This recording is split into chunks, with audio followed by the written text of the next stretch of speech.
for the last 2 years, and those asylum seekers or economic migrants who make it from Sudan to the UK have a 99% chance of being given leave to remain.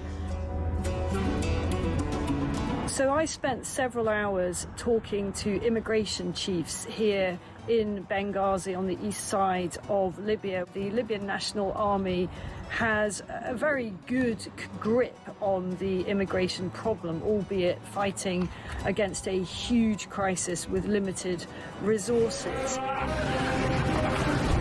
There is a very, very clear process of giving people proper health checks, the life-saving care that they need, and then working out where it is exactly that they've come from. Their message to the UK is that you are fueling this problem. You are effectively advertising a great new life for people from sub-Saharan Africa. They actually said, you know, what do you think happens when a guy from Sudan comes up through Libya and makes his way all the way to the UK and gets put in a luxurious hotel and provided with everything? And make no mistake, it is a perilous journey. We see it from the end point. We see the channel crossing as the dangerous bit. But actually where these journeys begin is in the hot desert. Many tens of kilometers have to be covered on foot by these migrants. And as many as 1 in 4 do not make it. That means bodies in the desert. The Libyan authorities are having to recover. Across the UK, on DAB+, on YouTube, on your mobile, and on your side. This is Talk.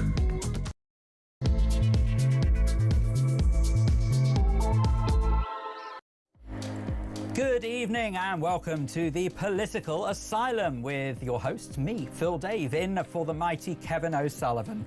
Thank you very much indeed to Peter Barnes for drive time. Coming up throughout this evening's sensational extravaganza. A convicted Islamist double killer has been awarded £240,000 in taxpayer-funded compensation, including the legal fees, after claiming solitary confinement breached his human rights. Diddums. What about the human rights of the people he killed, hey? Shouldn't we be thinking about them maybe over this murderous cretin? Fawad Awale, who has murdered 2 men, by the way, you might like to know, took a prison officer hostage, has successfully used the European Convention on Human Rights to challenge his prison segregation. Why do we care what the ECHR thinks of the way that we treat the worst of prisoners? David Cameron managed to ignore them when they told us to give prisoners the vote. So why can't we do the same with this government? 0344 499 1000. A former Downing Street advisor, meanwhile, has criticised the UK government's handling of the Alaa Abdel Fattah case, saying officials privately viewed the high-profile campaign with an element of scepticism, despite public emphasis. I wonder why there would be any scepticism involved when it comes to a man who wants to kill police officers, civilians, oh, and Zionists as well, by the way. Nothing to look at here. It's all good. Is this the final nail in the coffin for our great Prime Minister? We learned that a week ago. The activist's release from the Egyptian prison and return to Britain has triggered political controversy, partly after past social media posts resurfaced. What a shame they didn't look at those a bit sooner. What a charming individual. What on earth is he doing back here? Have our politicians actually lost their minds? What about our national security? 0344 499 1000. Meanwhile, violent crime on Britain's railway is rising sharply, with more than 15,500 attacks recorded in the past year. Where are the British Transport Police? They're supposed to be keeping us safe, aren't they? Why are we in danger when we're using a major part of public infrastructure?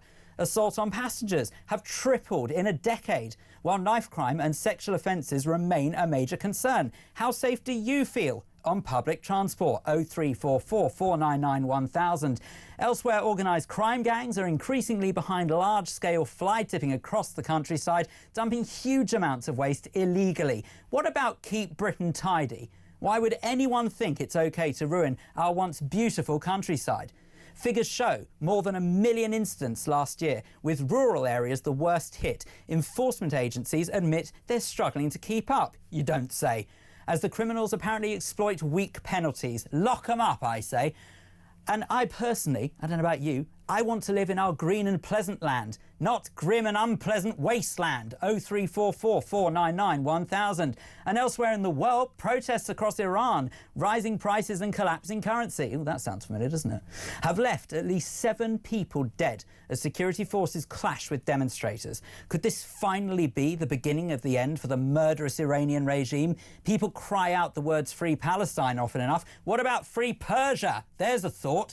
It's caused the US President Donald Trump to speak out. He has warned that the US is locked and loaded and may intervene if Iran continues to target anti-regime protesters. Should America chime in? Doesn't that usually mean that Britain isn't far behind? 0344 499 1000.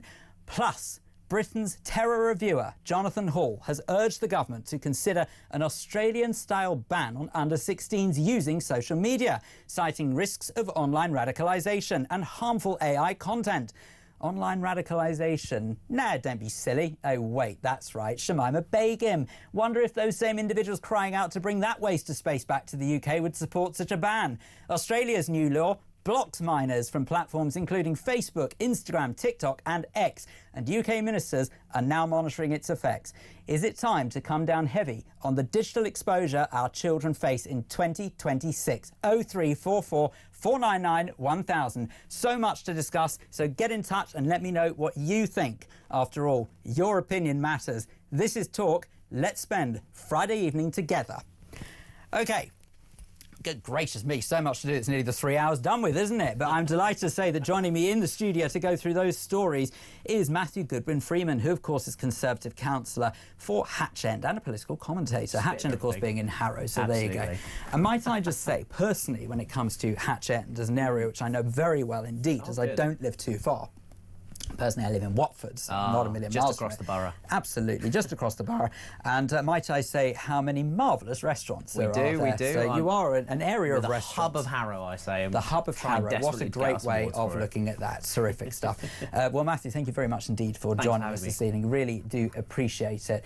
Want to start off this evening by talking to you. I was going to say, where do you begin? Well, Happy New Year. What a start. Yeah, Happy New Year. I should have said that as well. I'm sorry, because to be perfectly honest with you, I'm not entirely sure it is much of a Happy New Year. With the way that we sort of look at some of the things that we're having to tolerate already in 2026. And by the way, if at any stage this evening you want to get in touch and get your thoughts on air, very important. Your opinion does matter to us here at Talk, so please do let us know. 0344 499 1000 is the phone number you need to call, but you can also use that number to send us a WhatsApp message, and you can also send a voice note if you would prefer. And if you want to get in touch by good old-fashioned SMS, it's a text to 87222. Just make sure that you start that message with the word talk. Very important, because otherwise it disappears off into ether and we'll never see it, which would be a terrible shame.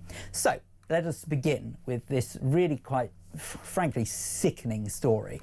The prospect of taxpayers having to fork out a whopping £240,000 to this reprobate of an individual, this Islamist double killer, all because ECHR rules say that, unfortunately, we're breaching his human rights.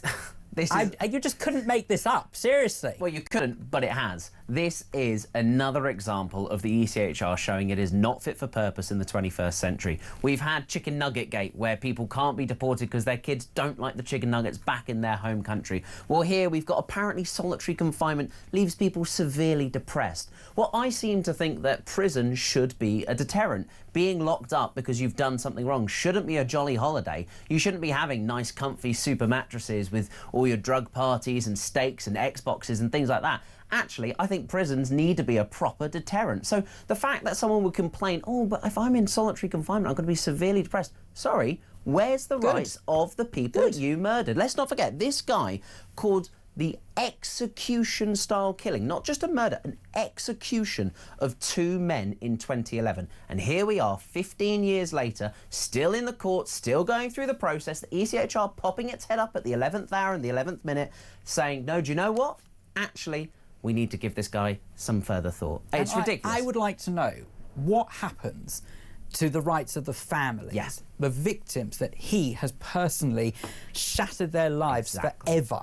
You know, literally, he has ruined goodness only knows how many people's lives off the back of his murderous and revolting attitude and actions. That just, what is wrong with us? How on earth? I mean, I personally, I'm not surprised by the ECHR anymore. I'm not shocked. No, you know, it's so away full from of what it originally was. As far as I'm concerned, it's full of absolute numpties who are miles away from the world of reality. So as far as I'm concerned, it doesn't surprise me at all. They could easily say that we need to do this, that and the other to make sure that prisoners live in the lap of luxury. That doesn't shock me. What shocks me is the spineless attitude of successive governments of this once great country that basically turn round and say, you know what? Yeah, actually, maybe they've got a point. Even David Cameron, who was, let's be honest, a little bit lily-livered for a Conservative, just going to put it out there, even he had the tenacity to stand up to the ECHR. Yeah. Why can't successive politicians do the same? That is exactly what we need. We need a generation of politicians who say it as it is, talk the common sense that the rest of us are all talking about, but for some reason, all of us lot can't be the ones pulling the levers, but we have to pay the taxes, don't forget that. I agree with you, I completely agree. We need politicians to stand up and say, this is ridiculous. We're not going to listen to the ridiculous decisions of the ECHR on things like this. It's our decision what punishment people get, and at the end of the day, if people don't like that, maybe don't commit the crime. Just an idea. There's a wacky thought for you. I tell you one thing that I've always wondered is that sort of those who just say, oh, we can't go against the ECHR, you know, we couldn't possibly do that, you know, it'd be very wrong for us. What do they think is going to happen if we were to do that, by the way? Because the whole world's going to implode. Everything's going to stop, Phil. We can't cope. We can't cope not listening to a lawyer that we have no power over, no judiciary over. Absolutely no. God, we've got to listen to them, Phil. But ultimately, ECHR is an understanding. It's an agreement, right? It's an agreement with a group of, well, let's be honest, cretins who might pretend that they've got people's best interests at heart. But I have never seen a public example. It may well be that they do it behind closed doors, who knows? But I've never seen a public-facing example of where actually someone who is truly innocent, a decent human being, hard-working, tax-paying, law-abiding citizen has benefited from the ECHR. Now, I'm perfectly sure there are going to be people out there who are going to say, you're mad. They absolutely have benefited loads of people. Fine. But why don't we hear about them? All we seem to hear about is how they benefit those who have committed the most vile, revolting crimes. This is not about people who've gone nicking a couple of penny sweets from Woolworths. We're talking about murderers benefiting from this. What is wrong with people? And again, it's not just murderers, it's people committing execution killings in this case. I don't want to say his name because I don't want to give him the feeling that we're all focusing. Execution killers, an Islamist double killer is playing the system. And the other thing with the ECHR is this constant circle of appeals, reviews, appeals. Who the heck is funding all of this? Because if anything happened to any of us, you'd have to stump up the cash pretty quickly. So there's so many question marks about this. The ECHR has outlived its right. It is no longer fit for purpose in the 21st century. It needs either radical reform or, do you know what? We need to stop listening to it. It's just unbelievable. And then to top it all off, as if that isn't enough of an insult, I personally would find it enough of an insult on behalf of the families, the victims' families alone, of what this bunch of morons has said already. But this is what sticks in the craw. It's taxpayers. The Justice Secretary, David Lammy, confirmed that the payout of just shy of $250,000 of your pounds, £240,000 of taxpayers' money has gone on this cretin. Now, people are going to say, hang on a second. No. He only got a few £1,000s compensation. Yeah, you're right, he did. He shouldn't get a penny. He did only get a few £1,000 compensation. Do you know what the rest of it's going on? Legal fees. His lawyers' bills. That's what your money's paying for. And we see, meanwhile, potholes all over the flipping roads, so people can't get anywhere. Their roads are being damaged, their cars are being absolutely ruined to shreds. Yet we've got an NHS that is struggling to cope, apparently. OK, fair enough, £250,000 isn't going to touch the side of what the problem of the NHS is. a couple of minutes worth in the NHS. But at the same time, it's the principle. I don't want to see a penny of my money go on scum like this. Yeah, absolutely. And let's not forget, what he did is he was an Islamic extremist. He knew and associated with one of the killers of the Fusilier, Lee Rigby. We all remember what happened after the murder of Lee Rigby. He and an accomplice demanded the release of Qatada, who was a hate preacher who'd been facing deportation. You then go on to look at he was sentenced to a minimum of 38 years in prison for shooting these two men in Milton Keynes. He was handing a further 6-year jail sentence for taking a prison officer hostage and threatening to kill him. I mean, wow, wonderful guy. And then he pointed a sharp implement at the throat of the officer, pinning him to a chair and said, "Stop struggling, I've killed 2 people. I'll kill you." That's what our taxpayers' money is now going towards in compensation. But as you said, it's not even him. It's the lawyers. They're the ones who win at the end of the day. How completely and utterly delightful. What a charmer. Messages already coming in. I'm not in the least bit surprised because, let's be honest, this is the kind of subject we can all sink our teeth into and, frankly, get absolutely boil blood over it. This one from Neil in Stoke. Good evening, Phil. I was thinking of going out tonight, but I saw you were on. Oh, that's very kind. Oh, wait, and you've gone out. No, I'm joking. I'm joking. No, sorry. I saw you're on and it's a bit cold, so that's decided. Kettle's going on. That's Neil in Stoke. Neil, that's very kind of you. Thank you. Please keep your thoughts coming in on the subjects we're talking about. As flattered as I am, I'd much rather get your opinion on the subjects we're talking about. And this one here from Ted, the murderer didn't get £240,000. His lawyer did. The ECHR is a cash cow for lawyers. It's those that should also be stopped as well as the ECHR. Ted, you're absolutely right, and exactly what I said. So he saw a few £1,000s of it, but absolutely it was a case of that the lawyers have taken the vast chunk of that £240,000 bill. The average price of a house in Britain, £240,000. Let that sink in. Unbelievable. And this one means this one here, sorry, it's from Danielle. An actual whole show of... oh, my goodness. You're being very flattering this evening. Thank you very much. Please stop it. An actual whole show of Phil. Yes, wish he was on more. Adore him. He's the male Hartley Brewer. You spat my coffee there. Hold on a sec. Well, I can't help but think that Julia would be left upset by that comment, however flattered I am, and I can't think that the production team would be even more upset. But anyway, thank you very much indeed. Anyway, keep those thoughts coming in, please, on the subjects we're talking about. It's much more important. I want to hear from you on that. 03444 991 1000 is the phone number if you want to have your say. Get involved in any of the subjects that we are talking about this evening. Still loads more still to come with me and Matthew Goodwin Freeman. You can also text 87222. Start your message with the word talk. Please do that, because otherwise it disappears off and we'll never see it again. Speaking of never see you again, we'll see you again in just a couple of minutes here on Talk.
Every Monday to Wednesday, midnight until 1, it is Talkback.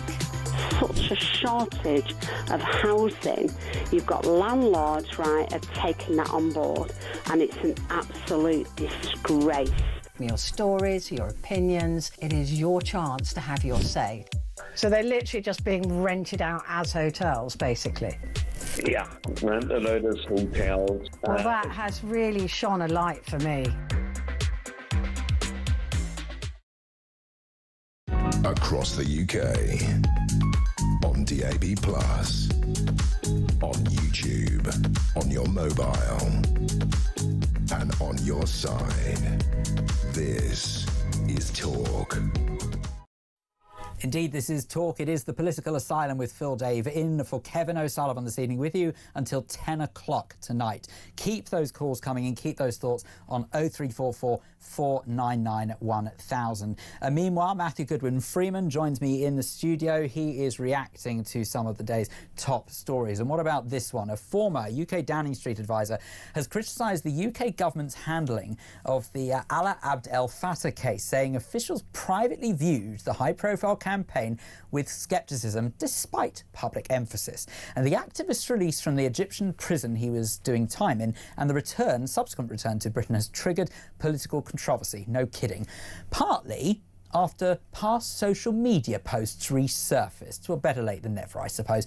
The government apparently has, you'll be very pleased to hear, ordered a review into procedural shortcomings in how the case was handled and communicated. Well, that's reassuring, isn't it, Matthew? A government review, that's always what we need. More paperwork. Absolutely. And nothing changes. I mean, this just goes to show the incompetence, the utter incompetence of not only our government, but the civil service, the ones who hold the power in this country. Because we all know the civil service do whatever they want. They present ministers with their choices of what to do. And this just is ridiculous. This guy, let's not forget, he's not some poor innocent guy who's been wrongly convicted or anything like that. He tweeted for the death of the police, of white people, of Zionists, and praised those who killed them. This is not the guy you would invite round for your Christmas. No, well, I certainly wouldn't, because I'm white and a Zionist, so I'm in big trouble. Two of the three, my gosh. Good luck, Phil. Meatloaf said 2 out of 3 ain't bad, I suppose, but anyway. But also, how many... Look, compare it to what happened with Lucy Connolly, right? Who made a tweet, deleted it and apologised, but got 31 months. How many months is this guy going to get, Keir Starmer? How many months are you going to lock him up? Because if you now suddenly are discovering people's old tweets, come on, where's the justice in that? Apply the law fairly. How many months? He's had it looks like he's had a nice little party at Downing Street. Never mind months imprisonment. I don't think he has had a party at Downing Street, but the Prime Minister expressed this time last week that he was delighted that he'd been reunited with his family. Well, I'm not delighted. I'm horrified. I actually feel genuinely sickened by it, and that is not an exaggeration. Something else I feel sickened about, we're going to come back to that in a sec because there's so much more to talk about this, but I know that Tonya in Devon has phoned up about this subject, that violent crime on Britain railways is rising sharply, with more than 15,500 attacks recorded in the past year. Assaults on passengers have tripled in a decade, while knife crime and sexual offences remain a major concern. The spike follows a mass stabbing that we all heard about on LNER train near Huntingdon that injured 10 people. Thank goodness I don't believe any lives were lost from that, but still ministers have ordered a safety review but ruled out airport-style security checks for now. Tanya, you've called us up about this. You're in Devon. A very good evening to you and thanks for calling. Hello, yeah, hi. What I was calling about was, as in I got assaulted on a train by a couple of guys, and one guy and his sort of accessory or mate, and it was during the lockdown, and it was because I wasn't wearing a mask. So Tanya, just to explain. So when you say, obviously, I'm telling you this now because I don't want you to feel like you're being pressured to go into any detail you don't want to. If there is anything you don't want to answer, please tell me, and I promise you I won't probe. But can you go into details actually what that attack looked like? How did that manifest? Yeah, I mean, it was, they started, so I was on this train, I won't say where, but it was in Devon, yeah. And I just got on, and I was with my dog. I literally just got on the train. I was just exhausted because I'd had quite a long day and I just wanted to go home, yeah. And I've also got a disability, so with my leg, and I was in a lot of pain that day as well. And I sat down and I have a walking stick, you know, so I had the walking stick with me. Sorry, there is a visible sign that you have a disability, and yet still there were cretins who thought it was appropriate to assault you. Stick, but I mean, the stick was there. I was sitting down anyway because they got on the train after me, and but anyway, they started bullying me because I didn't have a mask on, so they started sort of, you know, having a go at me because I didn't have a mask. Were they wearing masks? Yeah, they were wearing masks. It was during all the lockdown thing, yeah. And there's one of these guys, really big guy, and he had a big black mask on, and anyway, they wouldn't leave me alone. So I made the mistake. I mean, I say I made the mistake. I mean, I'm perfectly entitled to, but because they would not leave me alone and they were being abusive, and actually one of them was right in my face and being quite threatening. And the worst thing about it was no one was sticking up for me. You know how it was then when everyone was wearing masks and they just thought you were a criminal for not wearing a mask and looking at... And I had an iPod, so I got it out and started filming, which just, made the situation worse, which got more angry. And in the end, this guy went for me. He hit me, he knocked me back and hurt my back, so already, well, he did damage. And he grabbed my iPod as well, threw it off the train. The transport police then got on the train, and his friend was supporting him through all this, by the way. I don't know if it was his friend, actually. I think it was just another guy on the train, but they seemed to be together. The transport police got on the train. It was all on CCTV, and there was the evidence on my iPod, which I was filming with, so it was all there, the evidence. They had the guys at the scene, right? So they knew who they were. Did they get prosecuted for assault? No. Eventually, what they did was they tried to delay it. So they knew who they were, they had their addresses, and then they just didn't do anything. They came round to see me, the transport police, and to take my statement. And oh, by the way, I was left in a right state when what they did, they got off the train. They left the guys. One of the guys got off the train. The other guy, who was part of it, they left him on the train in the carriage with me, and the train went on, right? What? So, sorry, no. Whoa. Sorry. So when you stopped at a station, people could see you were being attacked, and yet they let you go on to another station with the same person on the train? No, I was on the same carriage. I didn't get out because it was late. It was the last train, and I had to get home. Oh, I see. So, but don't get me wrong. It doesn't make it right, but still. But they left this other guy. One of the guys that got off, but the other guy was left in the carriage with me. Well, why was he left in the carriage? Why didn't they arrest him? And there was witnesses there, and also the transport police didn't take any details from witnesses on the train. There was witnesses on the train. They didn't bother. Anyway, to cut a long story short, what happened was I got back to the station I was going to, and it really affected me badly, because it brought... Have you been able to use public transport since then? Because I know that, a lot of people would understandably get quite badly affected. For example... No, I didn't. In the end, I took the police to court. The transport police, in the end, they deliberately left it for 6 months, and so then it's over the time limit, right, to do... But they did in the end. He got a caution for criminal damage just for my iPod. I'm like, I don't matter being assaulted. That doesn't matter. Or that my back was hurt, but my iPod mattered more. So he got a caution for criminal damage. The guy. What? So that was it. So I actually took the police to court. It was a stupid thing to do, but I took the police to court as a litigant in person. There was no way I could win. But because they tried to then make up lies and say that, and they reported me to the mental health. Well, Tanya, sorry. The only reason I have to stop you there is because obviously the British Transport Police aren't here to answer that particular accusation. So anyway, I don't know that they made up lies any more than you can prove they did. But make no mistake, I'm listening to what you're saying. But make no mistake. Tanya, I really am so unbelievably sorry to hear that you've been through that. You should see Matthew and I are sort of both looking on in abject horror here, thinking that sort of just because it happened to be a time during COVID where, let's be honest, the measures were not only draconian, ridiculous and pointless with hindsight. OK, fair enough, at the time, maybe some people didn't know better and maybe they were the law of the land. Who knows? Temporary laws, fine. But I'm fairly sure there was no law that said it was OK to attack another person for not wearing a mask, which some people, we may have forgotten, actually, it was mandated that there were some people who didn't have to wear a mask if they had a medical exemption. Tanya, I'm really sorry, truly very sorry to hear that happen to you. I have to be honest, when I sort of introduced that topic, that's not where I thought it was going to go, but it just goes to show, actually, this problem has been going on way longer than maybe we first thought. It has, and things are getting worse. We're seeing police numbers being cut around the country. Here in London, in the capital, we've had nearly 2,000 police officers cut by our glorious mayor and leader. This is unacceptable. Tonya, I'm so sorry to hear what happened. That is unacceptable. It is no excuse that it was during COVID. It is no excuse that the police took one side. That's not OK. And also, where is anybody standing up for the innocent person? Where is anyone who, when sees something happen, intervenes? I see so many videos on social media, so many people doing things where no one stands up. Look at fare dodging, for example. It took Robert Jenrick to go after people who were fare dodging for suddenly the transport police and our transport gods in this country to start doing something. Why have we got to start doing their job? And actually, if we're doing their job, can we get their salary at the same time? So no, Tonya, I'm so sorry to hear that. Still, and can we just deprive them of their salary? That would be a good start.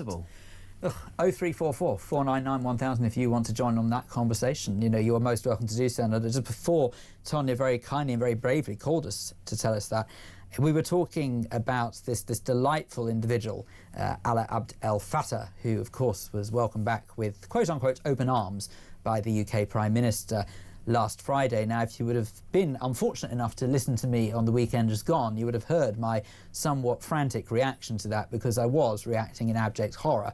But I have to say, Matthew, that I personally cannot get my head around, truly, even after a week, the Prime Minister, let's think about this, the Prime Minister of the UK welcomed back someone who openly supports Osama bin Laden, wants to kill Zionists, and let's not forget Israel is pretty much our only firm ally in the Middle East, but has also said that he would gladly say racist things about white people. If you look at tweets that he, or I don't know if it was tweets, but it was certainly social media posts that he put out there in the past, which, by the way, you'll be pleased to hear came to light after his return, apparently. So that's nice to know what due diligence our forces and our officials are doing. That's reassuring, isn't it? But all of this I could get over, but I cannot get over the fact that the UK Prime Minister welcomes someone like that with open arms. This was, in Keir Starmer's words, a top priority for the Labour government. This was the thing that he wanted to talk about after Christmas. Days after Christmas, this is announced. This is his return. It is a priority, a top priority for the Labour government to bring back someone who calls for the killing of Zionists, for racism against white people, the killing of police, and, as you said, supported Osama bin Laden. That is not someone who should be in Britain, let alone someone who should be welcomed back. I have no idea how they were unable to find these tweets about the guy, because, frankly, they could find tweets about anybody. I mean, look, this government wants to push in digital ID, for crying out loud, without any mandate. But I'm not going to open that can of worms. Imagine that. The government wants to bring in digital ID, but then can't even find out some old tweets from a guy who turns out to be an absolute radical. But no, it's unacceptable. Enough, they can find out old tweets from someone who might not politically agree with them. Interesting, that. Interesting. If you don't agree with those in charge... I'm sure it's just a major coincidence. Don't worry. I'm perfectly sure that one thing's got nothing to do with the other. We are in 2026, aren't we? Not 1984? Just checking. You might as well be in 1984. It feels like it after time, doesn't it? This message comes in from Joanna, who says, Phil, it's high time for American-style supermax prisons, locked up 23 hours a day, handcuffed and ankle-cuffed when they leave their cells. No chance of attacking officers and no friendships. How else were they supposed to punish this guy? You are, of course, talking about this delightful cretin who, we're not going to say his name because he doesn't deserve the publicity, but basically he was awarded several £1,000s of taxpayers' money, and then on top of it, his legal fees ended up costing us £240,000. I will never stop saying that amount of money because it is revolting. 0344 499 1000 if you want to join in the conversation. Let me know your thoughts. Matthew Goodwin-Freeman is with us until the top of the hour, which hopefully means you'll be with us for a bit longer still. Your thoughts, because your opinion matters. This is Talk.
Across the UK, on DAB+, on YouTube, on your mobile, and on your side. This is Talk. Don't forget, Mark Dolan does indeed return from 6 o'clock tomorrow morning here on Talk. So very much looking forward to welcoming him back. But you also might like to welcome back on Monday morning from 6 o'clock, a brand new way to start your day. Yes, the Jeremy Kyle Breakfast Show begins on Monday here on Talk from 6 a.m. It is exclusively for Alarm Clock Britain, so if you're up early, don't miss it, because I'm perfectly sure JK will be welcoming some of the top guests and some amazing voices and championing everything that you feel strongly about. So make sure you tune in to Jeremy Kyle this coming Monday morning from 6 o'clock. He'll be here Monday to Thursday. You don't want to miss it. Trust me. Matthew Goodwin-Freeman still joins me in the studio. And now, if we look at another story that has... It's funny, because it's not actually the story that's made my blood boil. It's what the story is about makes my blood boil. And it is the exposure that children have to social media. So Britain's terror reviewer, just to fill you in on this, Jonathan Hall, he has urged the government to consider an Australian-style ban on under-16s using social media. Amen to that, citing risks of online radicalisation and harmful AI content. So Australia's new law blocks minors from platforms including Facebook, Instagram, TikTok and X. And UK ministers are now monitoring the effects. So Hall has warned that Britain's Online Safety Act lacks teeth, leaving children exposed to dangerous content, and stressed that online threats are now central to national security. We've seen what has happened with the likes of Shamima Begum, who of course is in the news again because unfortunately some of the tree-hugging lunatics are not going to shut up until she's back. Frankly, the ECHR again. It's our best friends. It's our friends, the ECHR, and several others who I'm afraid go around sort of realising that there is nothing more important happening in Britain at the moment. So these individuals are the ones who want to see Shamima Begum returned, and yet I actually believe that if we had an Australian-style ban on social media, I strongly suspect, I have no proof for this, but strongly suspect that we would not even be discussing the likes of Shamima Begum, because she potentially would never have been exposed to such things in the first place. What say you, Matthew Goodwin-Freeman? But also, this isn't just about radicalisation. This is about teenagers, in many cases, committing suicide. I want to raise another name, Molly Russell, a girl from Harrow, where I am, who grew up, saw extreme stuff on social media about self-harm, mental health, suicide, and took her own life as just a teen. That is the other side of this. Yes, there's the radicalisation, the Shamima Begums of the world, the terrorists who want to destroy everything that it means to be British. But there's also protecting our children. And I put it to parents, you have no idea what your kid is able to access on the internet. I grew up in the age of, Facebook, getting your iPhones, your technology, your Instagram, all that sort of stuff. You can access anything if you look for it. And so that's what the Online Safety Act was designed to do. It was designed to protect young people from that content, from radicalisation as well. But what the big tech companies have done is just find any loophole around it. Make it optional, put in more parental controls, but you have to opt in for the controls. It's not there automatically. Age verification, we've seen it on porn sites, but not for kids actually being able to set up social media accounts.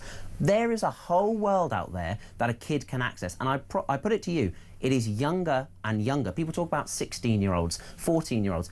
There are kids less than 10 who are able to access things like the dark web and the whole world that's out there, and we have no idea about it. I actually would take it one step further, and this would be an exceptionally unpopular view, but I'm sorry, I actually think the safety and the health and well-being of children is slightly more important as to whether or not they look trendy or not. I would ban under-16s from having smartphones.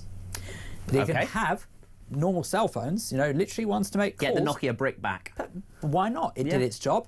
Didn't have access to any of this nonsense. Well, it's very simple. My first ever phone was purely so I could call my parents to say, I'm on the train coming back from school, or I've got to school safely, and arrange for a pickup. That was it. Whereas I had friends who had phones years earlier than me, things like that, and you saw the growth of social media, the Instagram generation, trying to look at how you're looking, the likes, all that sort of thing. Yes, the radicalisation side of it is one part. I mean, frankly, if you are searching for radical things on social media, all sorts of red flags, alarms and bells and whistles should be going off, and I'm sorry, but you should be getting a knock on the door. But no, instead you make one nasty tweet and apologise for it and you get a knock on the door. But I think the other side of it, which I think Australia is ahead of us on, is protecting young people from mental health content, from self-harm content, from suicide content, things like that. And I just point to it again, Molly Russell, a teenage girl who took her life based on on what she saw online, and since then her family have been campaigning to get social media giants to take responsibility, and they haven't. Can I just say, Ian Russell's a hero, seriously. What he has only done to try and campaign in Molly's name is absolutely extraordinary. And you know, it's the Molly Rose Foundation, by the way, is what he runs. I know this. I actually know. I have spoken to Ian Russell before, and he's a remarkable human being. Such a ghastly thing to happen to his family, and all he wants to do is stop other families going through the same thing. His daughter was exposed to some horrendous content on various social media platforms that ultimately led to her not being with us anymore, taking her own life, and for what? What? Could you just imagine what she could have gone on to do, to achieve? But who knows? We'll never know now, because unfortunately to so many individuals who run these social media giants or what have you, profit is far more important than the person who's actually using it. And look, I'm not going to get on my soapbox here. We live in a capitalist world, and frankly, capitalism makes the world go round. So I'm not anti the idea of people making money, but I'm certainly anti the idea of people making money that could lead to the detriment, or indeed in the end of the life of one of those users. I think it's abhorrent, it's disgusting, and something's got to give. And as far as I'm concerned, if an under 16 ban on social media is the way to do it, or start it, amen to that, say I. And protections are possible. We see it all the time. All it needs is when you go to write a tweet, it reads it and says, hold on, are you sure you want to post this? And if you say yes, having got a warning, and it ends up having consequences, there's your red flag against. It is possible. In the world of AI, in the world of technology, the way it's going, all these checks and balances could be put in for nothing, for absolutely no detriment to the social media companies, other than just checking. But they won't do it. Well, it would be I tell you what, it'd be to the detriment of, that's easier for me to say, isn't it? To the detriment of these social media companies. I tell you exactly why it would be, is because that unfortunately it would put people off signing up. And unfortunately, if it puts people off signing up to the social media sites, it means they don't have as many users. If they don't have as many users, it means that they can't sell as much in advertising revenue. It is all what it boils down to, I'm afraid. The more people that use social media, the more money they get. I'm not against making more money, but I am highly against it being to the detriment of young people's lives. It is ridiculous that we live in a day and age where we'd even contemplate putting profit over children. I know. And to think about it, we will easily bring in regulations against porn sites. You know, you've got to verify yourself to get on porn sites and things like that. But when it comes to social media, there is nothing to stop a kid faking their age, faking their identity to get an account. There are no checks. And I put it to parents, I please plead to you, you might think you know what your kid is accessing on social media. I promise you, you have no idea. And that comes from someone who's grown up with social media. Kids can access whatever they want if they look hard enough. Do you know actually how, very simply, I've said this for a long time, very simply how social media sites could combat this so easily if they really wanted to? If they put in a system that said you have to give a bank account number before you sign up, proof of ID, so actually using either a passport or driver's license, whatever it may be, before being accepted with an account, that way would guarantee children would never be able to access it. Because banks would not allow children to have an account unless, of course, it was with parental controls and all that. A saver account, you know the sort I mean. But they would not be able to access it because of that. And if they had a passport or a driver's license, well, I'm fairly sure you've got to be a certain age before you get one of the driver's license. But as for passport, that would categorically give away how old it is. It could be so easily achieved if social media wanted to. The onus should be put on them. End of. Zarina says, Phil, my high school can't get the phones off the children whilst in school. The parents of this country need to get behind the urgency facing our children's safety online with phones. Couldn't agree more. They absolutely do. 0344 499 1000 if you want to join in that particular conversation. Becca has said, as a parent of 3, they weren't allowed on social media until 18. I had an app that anything they tried to download came through to my phone to approve. Parents need to say no. That's Becca in Norfolk. And Becca, I see that you also sent me a message a little earlier on saying nothing to do with the news, but interested what is on your necklace. Becca, I'm very happy to tell you this. I can hold this up. You won't really be able to see it, but I know that I have had other people question it as well. This is actually a tag, a dog tag, that is in solidarity with those being held hostage in Gaza. Now, I know what you're going to say, but hang on, all the hostages have been released. You're right, all the living hostages have been released, but there is one more who sadly has been killed, or it's been pretty almost confirmed that they have been killed, is still being held in Gaza. And I swore when I first put this on that I would wear it until the last one came home.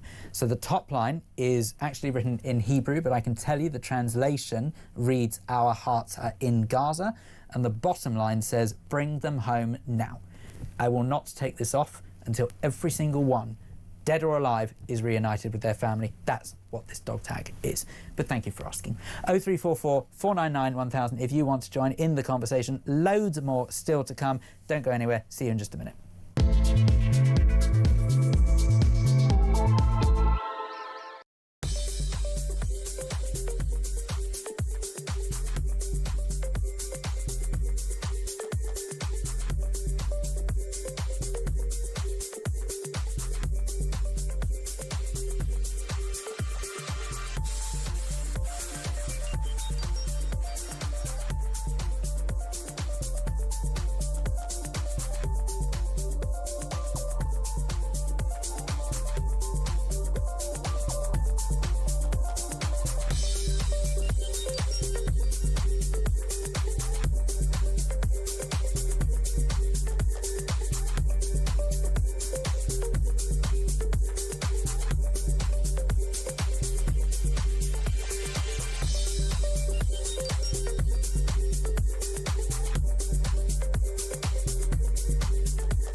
Brand new for 2026. It's going to be the only way to start your day. It's the home of common sense. It's where the nation can come to speak about the day's news. It's the Jeremy Kyle Breakfast Show. You know who you are. You get up, you graft, you work hard. I'm here for you. We want to hear your side.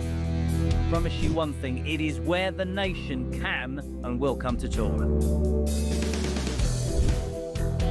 The Jeremy Kyle Breakfast Show, weekdays from 6 a.m.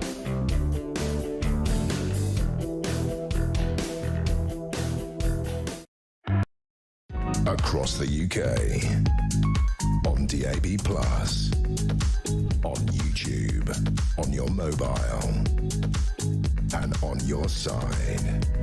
This is Talk. Indeed, this is Talk. It's Phil Dave in for the great Kevin O'Sullivan with you on the political asylum this evening. Thank you very much indeed for tuning in. I hope that so far 2026 is treating you well, though it does have to be said, Matthew Goodwin-Freeman, who joins me in the studio, that it is so far, in what has only actually been 2 days of 48 2026. hours. God. It really feels like it's been rather eventful and quite unnerving. Well, much like when the Labour government announced they were moving into phase 2, and then very quickly, I think it was Angela Rayner resigned and they had to move quickly into phase 3. I mean, is 2027 around the corner now or something? I don't know. I mean, it's been a busy 48 hours. I'll tell you one thing that absolutely does unnerve people is protests across Iran over rising prices and indeed a collapsing currency have left at least 7 people dead as security forces clash with demonstrators. So Donald Trump has warned that the US is locked and loaded and may intervene if Iran continues to target anti-regime protesters. The unrest has spread to religious strongholds and sparked calls for the delayed Assembly and Rally Bill to regulate public gatherings. Now, I don't think anyone with so much as eyes in their head would look at Iran without thinking there's something a bit fishy going on over there, because there usually is, let's be honest. And the extent of Iran's dodgy behaviour is so underpublished, it's just unreal. The number of people, I find it baffling, who don't realise that Iran is pretty much behind every single smidgen of misery in the Middle East is just mind-blowing to me, because it just means they don't understand how that part of the world works. In particular, the fact that Iranian-backed proxies, namely those of Hezbollah, Hamas, and all of the others that we constantly hear about in the news, they're all Iran-backed, by the way. the amount of upset, anguish and misery they're causing in that part of the world. As they often say, when it comes to destroying a snake, you've got to go for the head, and Iran is most definitely the head of that particular snake. Is Donald Trump right, though, to say that he's ready to intervene? Because realistically, could the West face a war with Iran? I mean, the Middle East has never been the most stable of areas anyway, but you're completely right. The Iranian Revolutionary Guard Corps as well, the IRGC, is the issue. It is a proxy army for the Iranian state. What we are seeing is the public standing up despite years of oppression, years of public execution, years of clampdown on social media, on even basic internet access, energy rationing, all these sorts of things we're seeing go on in Iran at the moment. And the irony is, actually, one of my other hats that I've got is I work for a member of parliament called Bob Blackman, and Bob Blackman has been one of the most vocal people in this country against what's happening in Iran. He's actually sanctioned by the Iranian government. That's how much he's calling for freedom in Iran and free and fair democratic elections in Iran as well. And this is the issue. Iran, as you said, funds these proxies, funds Hamas, funds Hezbollah, funds all of the conflicts that actually the West have been getting involved with for years and years. Well, imagine the lives that would be really. saved. Well, I was going to say they're taking us for mugs, really, because actually all of this money that goes towards trying to combat these proxies could actually all be extinguished in one fell swoop if we just targeted Iran first and foremost. Absolutely. It's absolutely mind-blowing how people just don't realise how the situation in the Middle East affects us here in the West, how it affects that part of the world, and frankly, how we are allowing the most tyrannous and most dangerous regime just to fester and get worse and make more money and take over more and more of society. I tell you the best example I can give, and this has gone so under the radar, and there are going to be people who are saying, I didn't know this can't be right, this is not true. Are you familiar with a political party called the ANC, the African National Congress? They are just about left as the governing party of South Africa. Now, the reason why I mention the ANC is that ANC is in trillions of rand of debt, right? The most astronomical debt faces South Africa. That is why the currency is so weak. And by the way, before anyone says anything, my family are from South Africa. I have inside knowledge. I go to South Africa a lot. I see this for myself. I know, okay, that the rand is so unbelievably weak. South Africans are suffering as a result of it.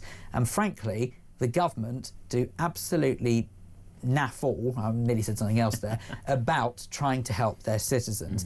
So much so that all they want to do is protect their interests. And recently, Iran struck up a deal with the ANC.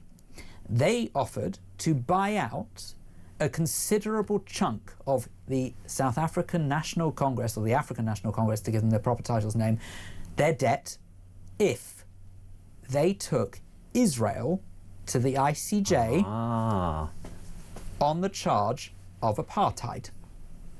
Now, who's going to question South Africa, a country historically that did have apartheid?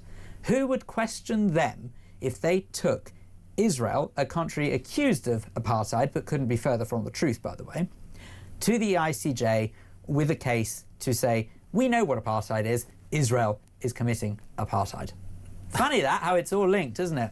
And that's but you won't hear people talk about that. I tell you why they won't talk about that is, number one, they're scared of Iran. No, I'm not. Number two, they are absolutely wed to this revolting narrative that says that Israel and everything they've done is pure evil. So, what better way to focus on that story than to actually look at the ICJ case itself, rather than who's funding it? Oh, now we're starting to get somewhere, aren't we? So all of this stems from one country, Iran. People go around saying free Palestine. I said at the beginning of this, free Iran. I say free Persia. Yep. Because as far as I'm concerned, Persia was a heck of a lot nicer country when it existed. Just saying. 0344 499 1000 if you want to get involved in the conversation, any of the conversations that we're having. Really do want to hear from you. This one is from Sarah on WhatsApp. Well done, Phil, for wearing the tag. I will take my yellow one off. That is the yellow ribbon, which also means the same thing, by the way. The yellow one off when the last hero returns. Thank you for that, Sarah. Absolutely. I think that there's a lot of people who believe that this nightmare is over now because the living hostages have been brought home, but no, absolutely not. Hi Phil, that's great. However, I don't have a driver's license due to my disability and no passport due to meds. Not allowed in many countries. I may be a minority, however, I am 51. Samantha in Leicestershire. Samantha, do you know what? You raise a perfectly valid point. Of course, you know, it's very wrong of me to automatically assume that everyone does have a passport, everyone does have a driver's license. But my point being is that there will be some form of national identity, even if it's an NI number, whatever it is. It could even be an NHS number, whatever it may be. There will be some digital form of national identification. I'm not talking digital ID cards, by the way, don't get me started on those. But there will be some form of identification somewhere out there that would mean that you and anyone else who is old enough, mature enough, sensible enough and not fragile enough to use social media could use it. So please don't misunderstand me. I really appreciate you highlighting that difference, and I'm very sorry to suggest that I was excluding someone who is in your predicament, but I promise you that's not what I'm getting at. I'm merely stating that there are ways that we can stop children from using social media if the social media companies really wanted to. Now, there is one story that we haven't touched upon that I'm very, very keen to cover, and that is this one here. Gangs flood countryside with rubbish as officials struggle to keep up. So organised crime gangs are increasingly behind large-scale fly tipping, which is going across the countryside, by the way. They're dumping huge amounts of waste illegally, and figures show more than 1 million incidents last year, with rural areas being the worst hit. Enforcement agencies admit they are struggling to keep up as criminals exploit weak penalties. Campaigners are calling for tougher action to stop environmental damage and protect communities. And frankly, I say protect the countryside. I just cannot get my head around this. Who in their right mind sees that they've got a load of rubbish and they say to themselves, I've seen a really nice looking field over there on the motorway, which is already tarnished by a load of tarmac, but let's damage it a bit further. Let's just dump a lot of rubbish in there because no one will catch us. I can't understand. I've never thought to do that in my life. Where are we getting these people from? Who are these people? I know, and it is criminal gangs. I ironically have a nickname in Harrow and on my social medias as one of the fly tipping police, because in Hatch End, one of the things I do is if I see any bags of rubbish, I see anything dumped outside, and not only will I do a little video and take a photo of it, but I'll go through it, look for any evidence of who it's from, whatever, and make sure it's reported, because it's so underreported. And we see these mass criminal dumpings across the country. We've seen this one in Oxfordshire. We had one in Harrow where gangs were not only threatening the security who were protecting the site that it was happening on, but just dumping and dumping that we then had to clean up and obviously work with the police to keep safe. That's the state. Some people just do not care, and the penalties are penniless. They are toothless and nothing. People can find out who these are, and the onus is on us. If we get someone to take our waste away, we apparently have to check that they've got a correct waste licence, they've got a trade licence, all these sorts of things. It's so unfair. So what I urge councils to do and people across the country is, firstly, let's clean up Britain. You know, I'm part of a Facebook group called Clean Up Britain, where literally go clean up a bag once a week, do a little bit of fly tipping, take photos of the can or the bottle that you see left on the train seat when you're on your way home and chuck it in the bin. Yeah, I shouldn't have to be everyone's mum, but, you know, that's the starting point. If we all took one piece of... I think they'd be quite lucky if you were. That's very kind. But if we all took one piece of rubbish a day in this country, that's 68 million pieces a day that we'd clear up. Imagine the Britain that we would be living in then. That's what we need to do. Small actions add up.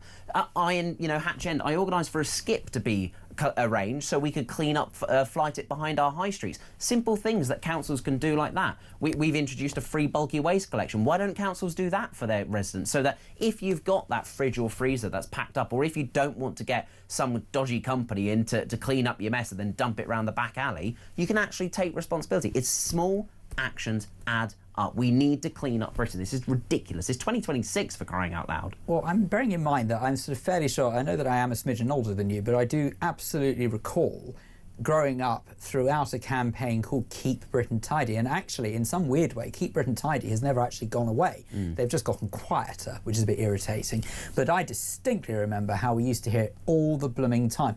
And I tell you, one of the most, to me, detrimental things that ever happened to the Keep Britain Tidy campaign, it was the concept of chewing gum not being wrapped in individual paper. Do you remember those individual papers that used to, sticks of chewing gum used to come in?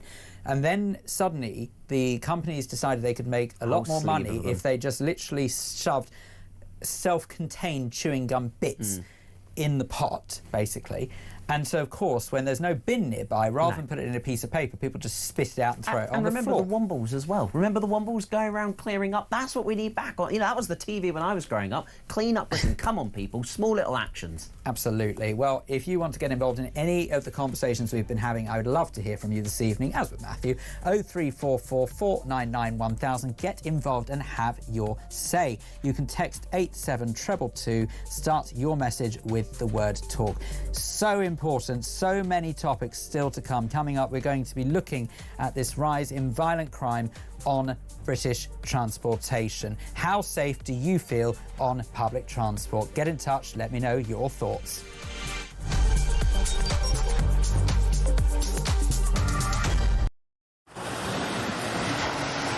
Libya has become a major transit route for refugees and migrants from sub-Saharan Africa. And many of them come through Libya dreaming of getting to the UK, particularly from Sudan, where there has been a civil war waging for the last 2 years. And those asylum seekers or economic migrants who make it from Sudan to the UK have a 99% chance of being given leave to remain. So I spent several hours talking to immigration chiefs here in Benghazi on the east side of Libya. The Libyan National Army has a very good grip on the immigration problem, albeit fighting against a huge crisis with limited resources. There is a very, very clear process of giving people proper health checks, the life-saving care that they need, and then working out where it is exactly that they've come from. Their message to the UK is that you are fueling this problem. You are effectively advertising a great new life for people from sub-Saharan Africa. They actually said, you know, what do you think happens when a guy from Sudan comes up through Libya and makes his way all the way to the UK and gets put in a luxurious hotel and provided with everything? And make no mistake, it is a perilous journey. We see it from the end point. We see the channel crossing as the dangerous bit. But actually where these journeys begin is in the hot desert. Many, many tens of kilometres have to be covered on foot by these migrants. And as many as 1 in 4 do not make it. That means bodies in the desert. The Libyan authorities are having to recover. Across the UK, on DAB+, on YouTube, on your mobile, and on your side. This is Talk.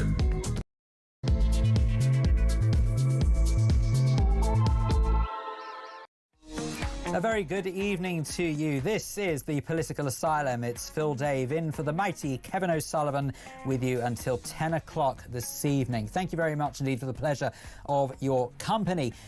Coming up this evening, my goodness me, we might have 2 hours left to go. I don't know where you were for the first hour. There is still so much more still to come. We're going to be looking in just a moment at the increase in violent attacks on Britain's transportation. Shocking story, this, to show that in 2026 we are still not safe on our basic public infrastructure, that of course being our transportation network. Where are the transport police? What are they doing, for goodness sake? 0344 499 1000, by the way, if you want to join in any of the discussions we are having. Your opinions are very much welcome. We're also going to be looking at, later on, by the way, in this hour, this story that is, well, unfolding before our eyes in the Middle East, the situation in Iran. We're going to go and find out what the latest is that's happening there, and we want to get to the nub of it and what is happening. Could it be? Is it possible? We're beginning to see the downfall of the Iranian regime. To some, that might be a pretty nice thought, but who knows if it's going to happen. All of that and so much more, your thoughts, your messages, please keep them coming. It might be Friday evening, but hey, let's spend the next couple of hours together, shall we? OK, Matthew Goodwin-Freeman is in the studio. We'll come back to him in just a moment's time. But first, this. Violent crime on Britain's railways is rising sharply, with more than 15,500 attacks recorded in the past year. Assaults on passengers have tripled in a decade, while knife crime and sexual offences remain a major concern. The spike follows this mass stabbing that we heard about on an LNER train near Huntingdon that injured 10 people. Ministers have ordered a safety review but ruled out airport-style security checks for now. Joining us to discuss this and much more is Cathy Larkman, who is National Policing Lead and Wales Coordinator, and from Women's Rights Network, also a retired South Wales Police Superintendent. Cathy, a very good evening and thank you so much for speaking to us on Friday evening. I really do appreciate it. And Happy New Year to you if it's not too late to say that.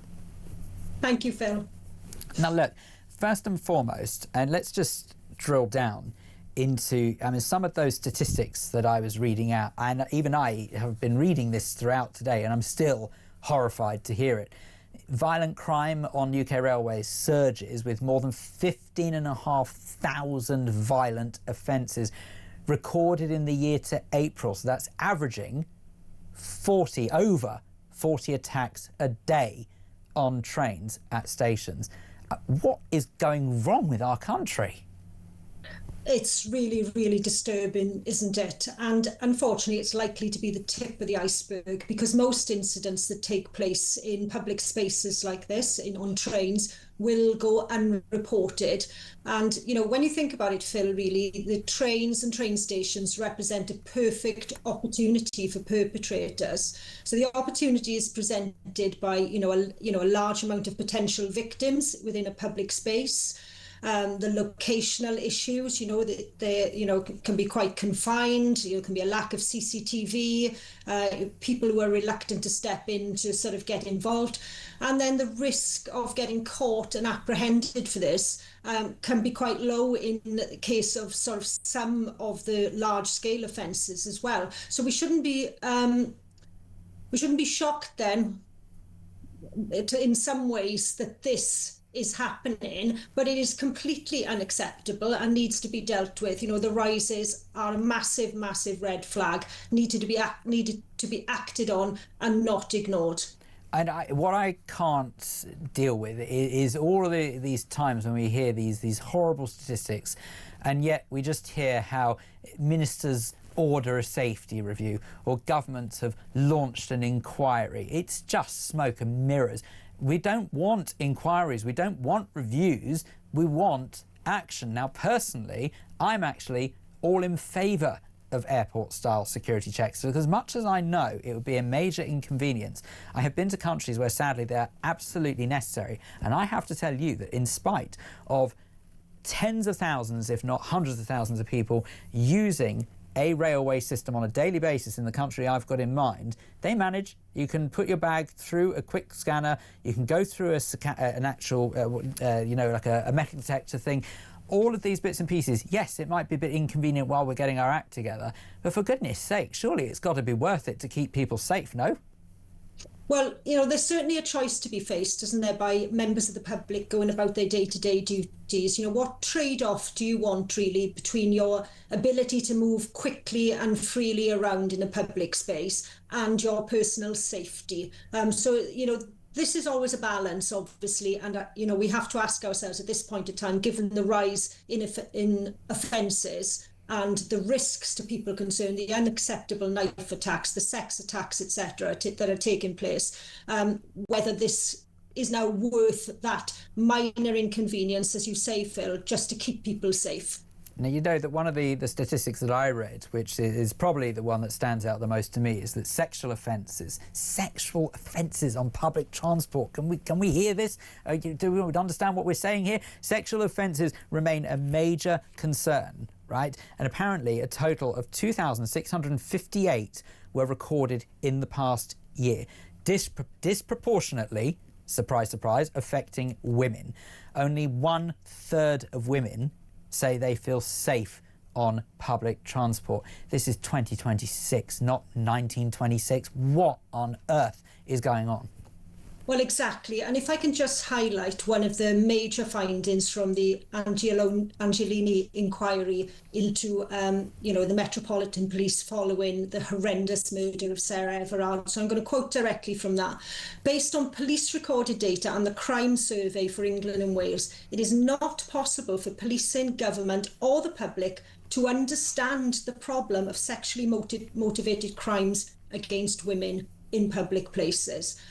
That's a dreadfully shocking statement. So we don't even really know the scope of it. We are just getting the tip of the iceberg. I've spoken to British Transport police officers who tell me that trains are an absolute magnet for sex offenders, that the perpetrators, tend to commit offences in two categories. So you've got the rush hour offences, and then you've got the sort of, let me term them the night stalker offences then, really, where lone women are targeted in sort of quieter sort of carriages. Upskirting is rife across the train network, the recording of women up their skirts, etc., and then being placed on the internet in many cases as well. And I shouldn't have to say, obviously, that offences like upskirting were what got the husband of Giselle Pellicott caught, really, and we all know what happened, what was, revealed then during that case. We have to act on these early red flags. Okay, so I've got a really sort of difficult question for you, Kathy, but I have to try and tap into your superior knowledge on this. Obviously, you do sterling work with Women's Rights Network, and all of you guys who work for Women's Rights Network will work with Women's Rights Networks, are heroes in my book. But I need to understand, because I just don't know where it comes from. Like, where is society going so wrong that there are that many people who have such disregard for women? Is it because that they are, I'm going to be blunt, is it because they're mentally ill? Because I think they are. Is it because that they're just chancers who say that, all right, well, women are obviously weaker in inverted commas, therefore we can pick on women? They're not weaker, by the way, so grow up if that's what you think. But just where is it coming from? I think it's coming from several sort of factors and several directions, Phil. It's undoubted really that, social media, internet access and the porn drivers are massive in relation to this. Men are filming assaults on trains on women and putting them online, and British Transport police officers tell me this. It's a major problem. The solutions to these are, going to really need massive effort and more than warm words from politicians and public organisations. It's going to need concerted action. To men, I would say, be an active bystander. This is not just a woman's problem. This is everybody's problem. It affects your mother, your sister, your daughters, the daughters of your daughters to come as well. The solution is more enforcement, more staff, use of, facial recognition and serious sentences. I've touched upon it that a lot of these things are sort of dealt with as quite low-level offending. It's not low-level offending. And to members of the public and women in particular, I would encourage them to use the British Transport Police text number 61016. See it, say it's sorted. If they text that number, there should be officers then waiting at the next stop to apprehend the perpetrator, and they can do this discreetly via text as well. So you see, here's the problem, Kathy. I was also going to at some point quote 61016 as the text number that people need to text the British Transport Police on.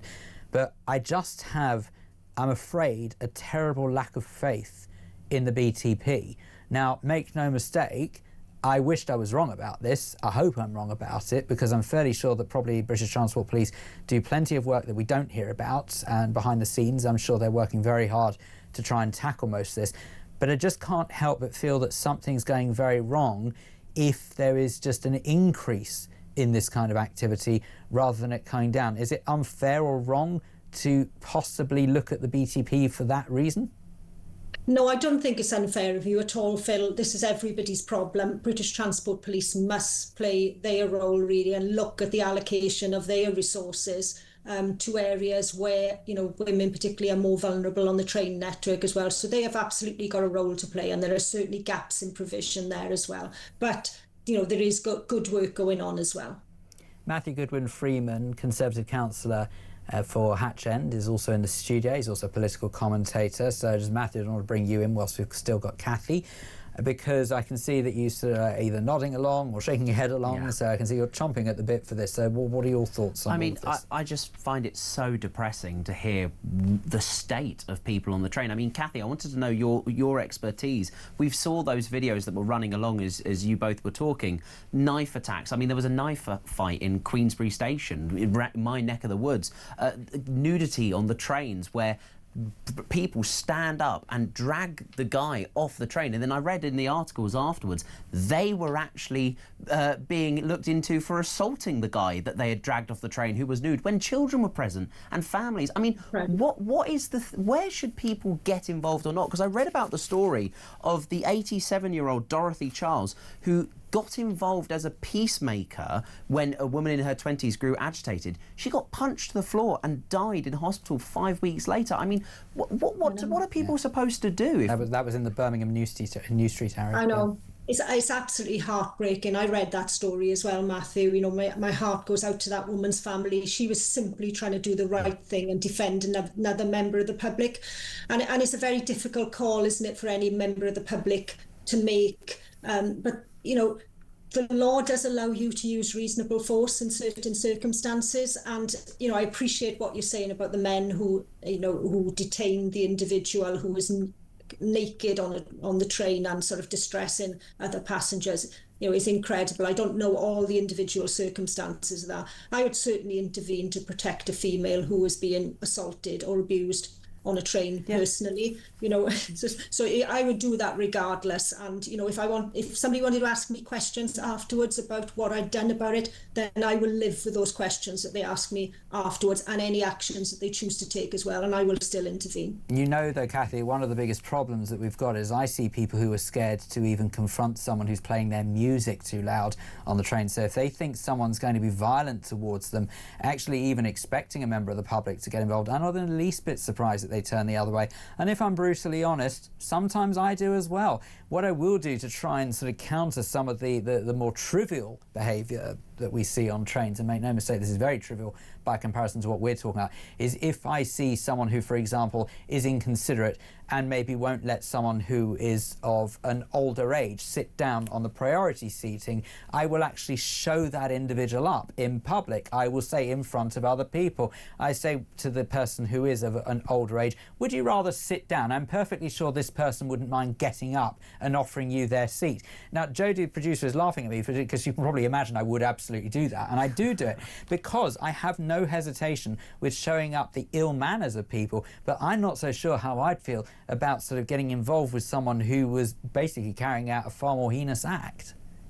Yeah, it's very difficult, isn't it? It's a very difficult call, but, you know, we have to sort of try to get British Transport Police to do their jobs in these circumstances, and the train staff to do their jobs, and we have to sort of notify them. You know, I've spoken to, you know, other women that I know very well who have witnessed incidents happening on trains and have brought them to the attention of the train staff, and have still seen the man remain on that train throughout the journey. You know, and things like that really, really concern me then, because it does put off women and, you know, other, you know, and men as well from reporting incidents in the future. So it is going to need that concerted effort. We need the backup of the authorities, not just warm words. You know, we really need to see deeds, not words, in relation to this. You know, one of the things that sort of really stood out to me when I was reading through this article and going through the notes is that, can you believe that cases not only involve sexual assault by passengers, but actually in one instance a train conductor as well? And you just think, like, sort of like, is no one safe? It's just outrageous.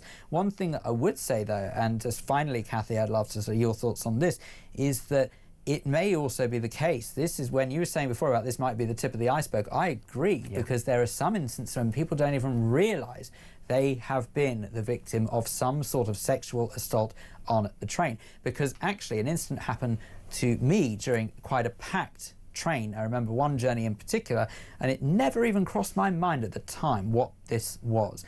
But as someone was getting out, I felt, if I'm honest, someone's hand brushed past me in a really rather inappropriate place. And I don't think it was because that they just happened to have their arms down by the side of their body. I think it was deliberate, if I'm honest. But that's only with hindsight I thought that. And of course, you know, I never saw who did it. I don't remember what they looked like because it was such a busy train. And indeed, I just thought about it afterwards. So this is why I agree, tip of the iceberg stuff, because it probably happens more than we think. You're undoubtedly right. And this echoes what, you know, lots and lots of women have told me, and undoubtedly there are lots of men as well who found the same. But, you know, the numbers will dictate that the highest proportion here will be women. But it's that moment of disbelief, isn't it? Did that really happen to me? Was he really doing that? Because it's so shocking that you don't want to believe it, first of all. And then when it does sink in, what's actually happened to you, and you have to acknowledge what's happened, it's too late. The person is gone. So this is very, very common, and it echoes what British Transport Police officers tell me happens in rush hour very often, you know, on the train when people are sort of packed together. The same experience as you've outlined, or the upskirting offences that that are rife across the train network as well. And you know, our own Queen highlighted, didn't she, recently, that you know, she was groped as a teenager. Groped as a teenager on a train. She fought off a sex attacker on a train as well, you know, and you know that man just carried on his day after Queen Camilla sort of fought him off. So this is the problem that has existed for many, many years, but it just seems to be rife now. It really is just unbelievable. But just to remind people, if that you do think that you have been on the receiving end of some sort of assault, please report it to the British Transport Police. And the number that you need is a text number. It's 61016. That is what you need to do and get in touch. Kathy Larkman, National Policing Lead and Wales Coordinator for Women's Right Network, and also a retired South Wales Police Superintendent. Thank you so much for joining us this evening. It really has been a fascinating discussion. I'm so sorry for the reason that we've had to speak to you, but I'm very delighted you've joined us all the same. Kathy Larkman there.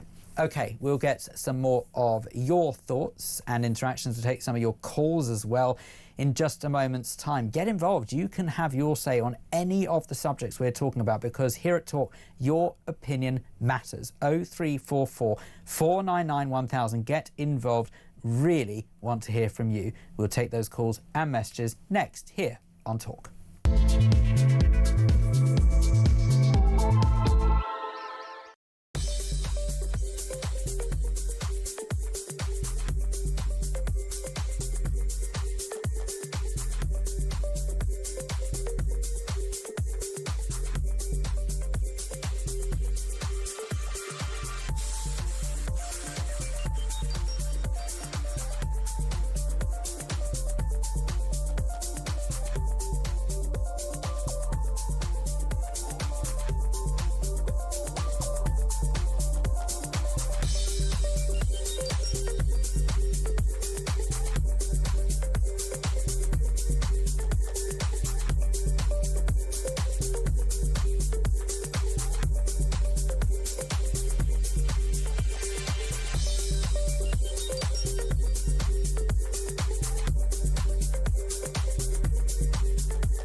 Brand new for 2026. It's going to be the only way to start your day. It's the home of common sense. It's where the nation can come to speak about the day's news. It's the Jeremy Kyle Breakfast Show.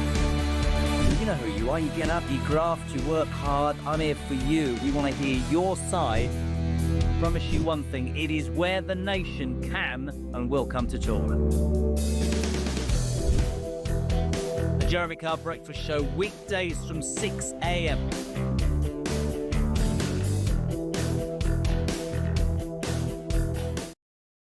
Across the UK, on DAB+, on YouTube, on your mobile, and on your side.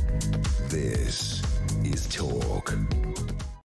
This is indeed Talk, the brand new home of the Jeremy Kyle Breakfast Show, which starts on Monday from 6 a.m. So make sure you don't miss that. Brand new way to start your day right here on the home of common sense. Believe me, you are not going to want to miss it. We'll take some of your calls in just a minute. Just want to read out some of your messages that have come through.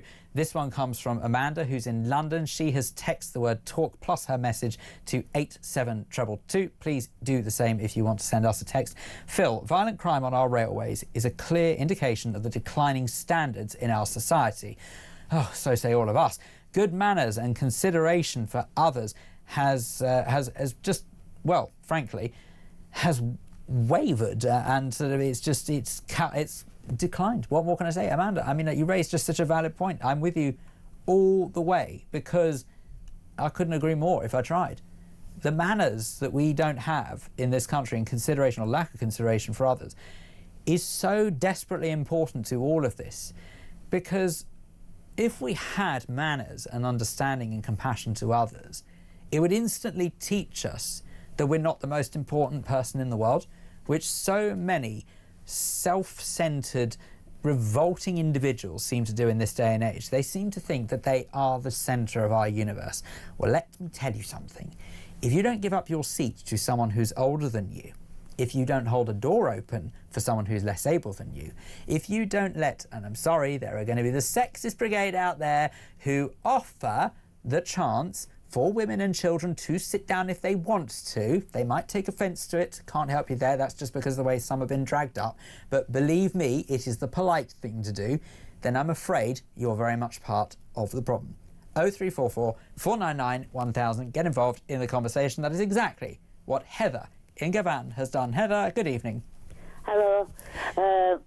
I want to pick up on something about that Conservative. Is he with you, still with you now? That Conservative, is he still with me now? You're very, very pleased to hear that Matthew Goodwin-Freeman is indeed still with me in the studio. Matthew, so let's get Matthew on screen. Here he is. Him on something about, you want to speak to him? Oh, all right. Go for it, I'll just lie back here. You go ahead. I were a victim of child abuse back in the 80s. I'm sorry to hear. I wasn't offered any counselling through being a victim of child sexual abuse, physical abuse, psychological abuse. I've never had the offer of counselling.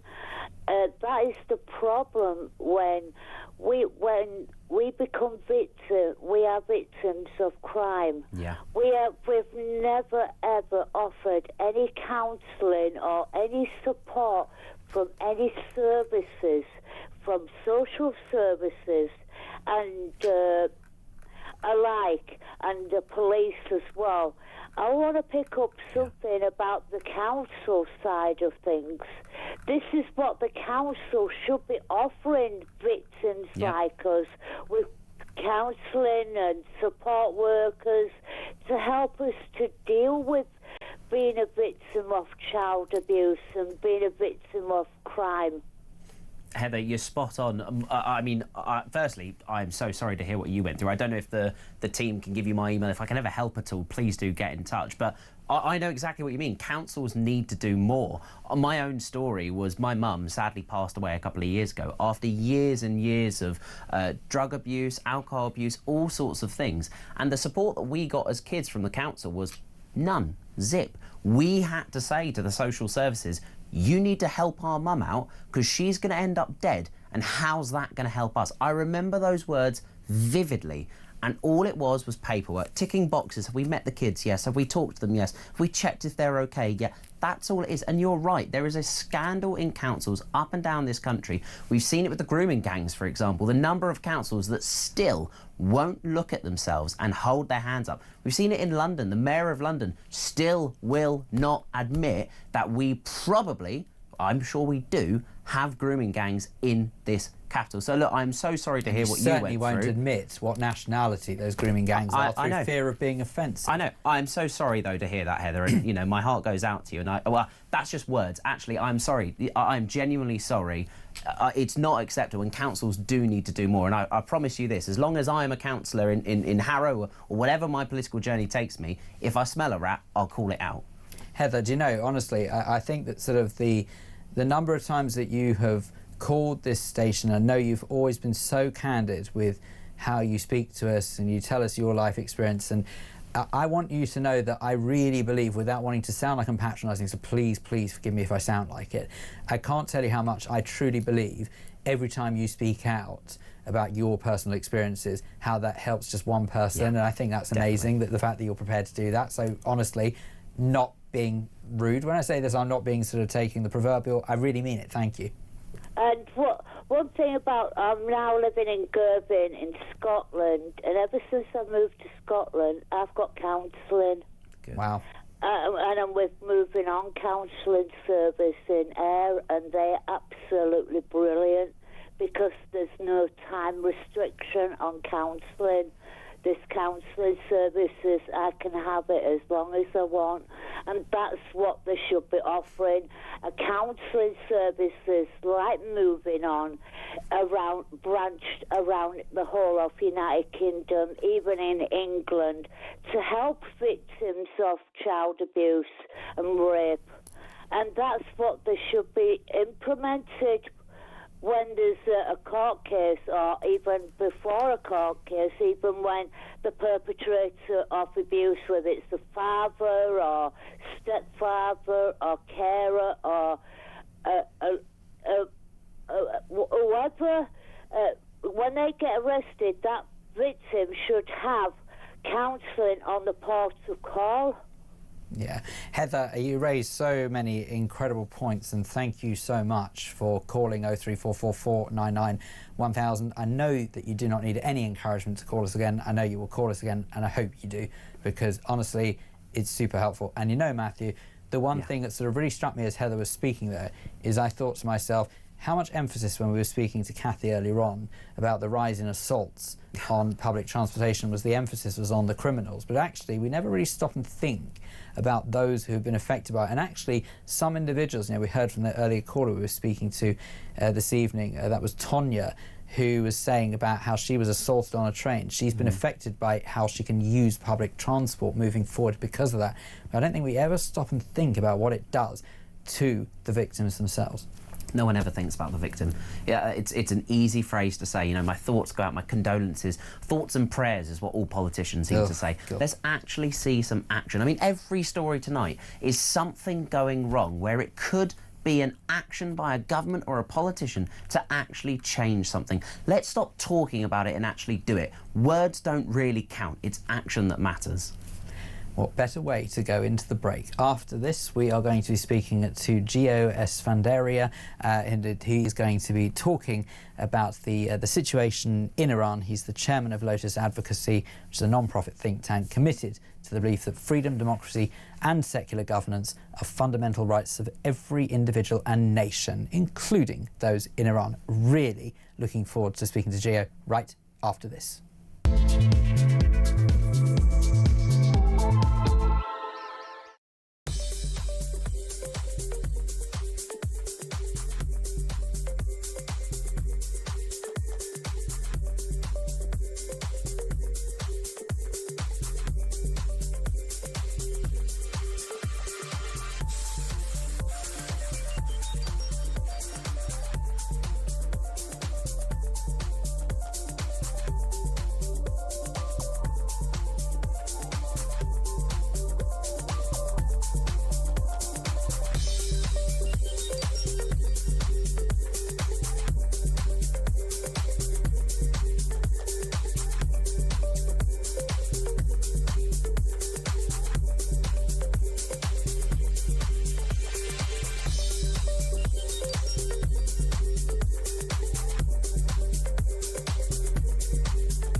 Across the UK, on DAB+, on YouTube, on your mobile, and on your side.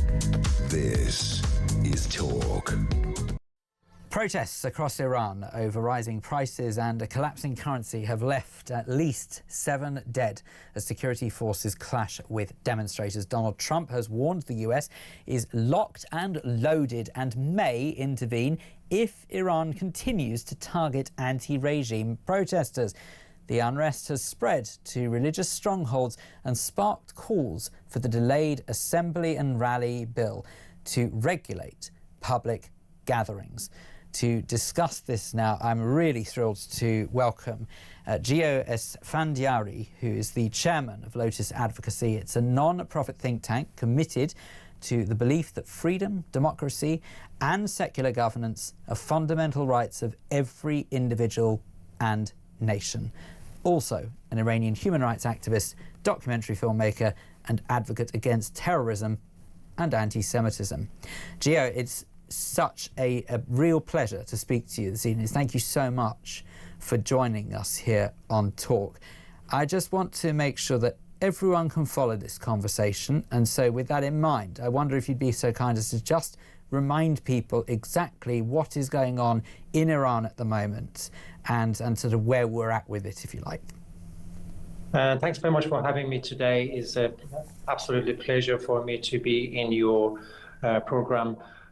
What's going on in Iran? Iran is now, it's a 6th day of nationwide protests. People are exhausted after 47 years of brutality, corruption, and dictatorship. Raising the prices, inflation, and collapse of the currency have pushed the people to the point. As long as this regime stay on power, nothing's going to change and things getting worse. People, they cannot afford to provide the food for their children.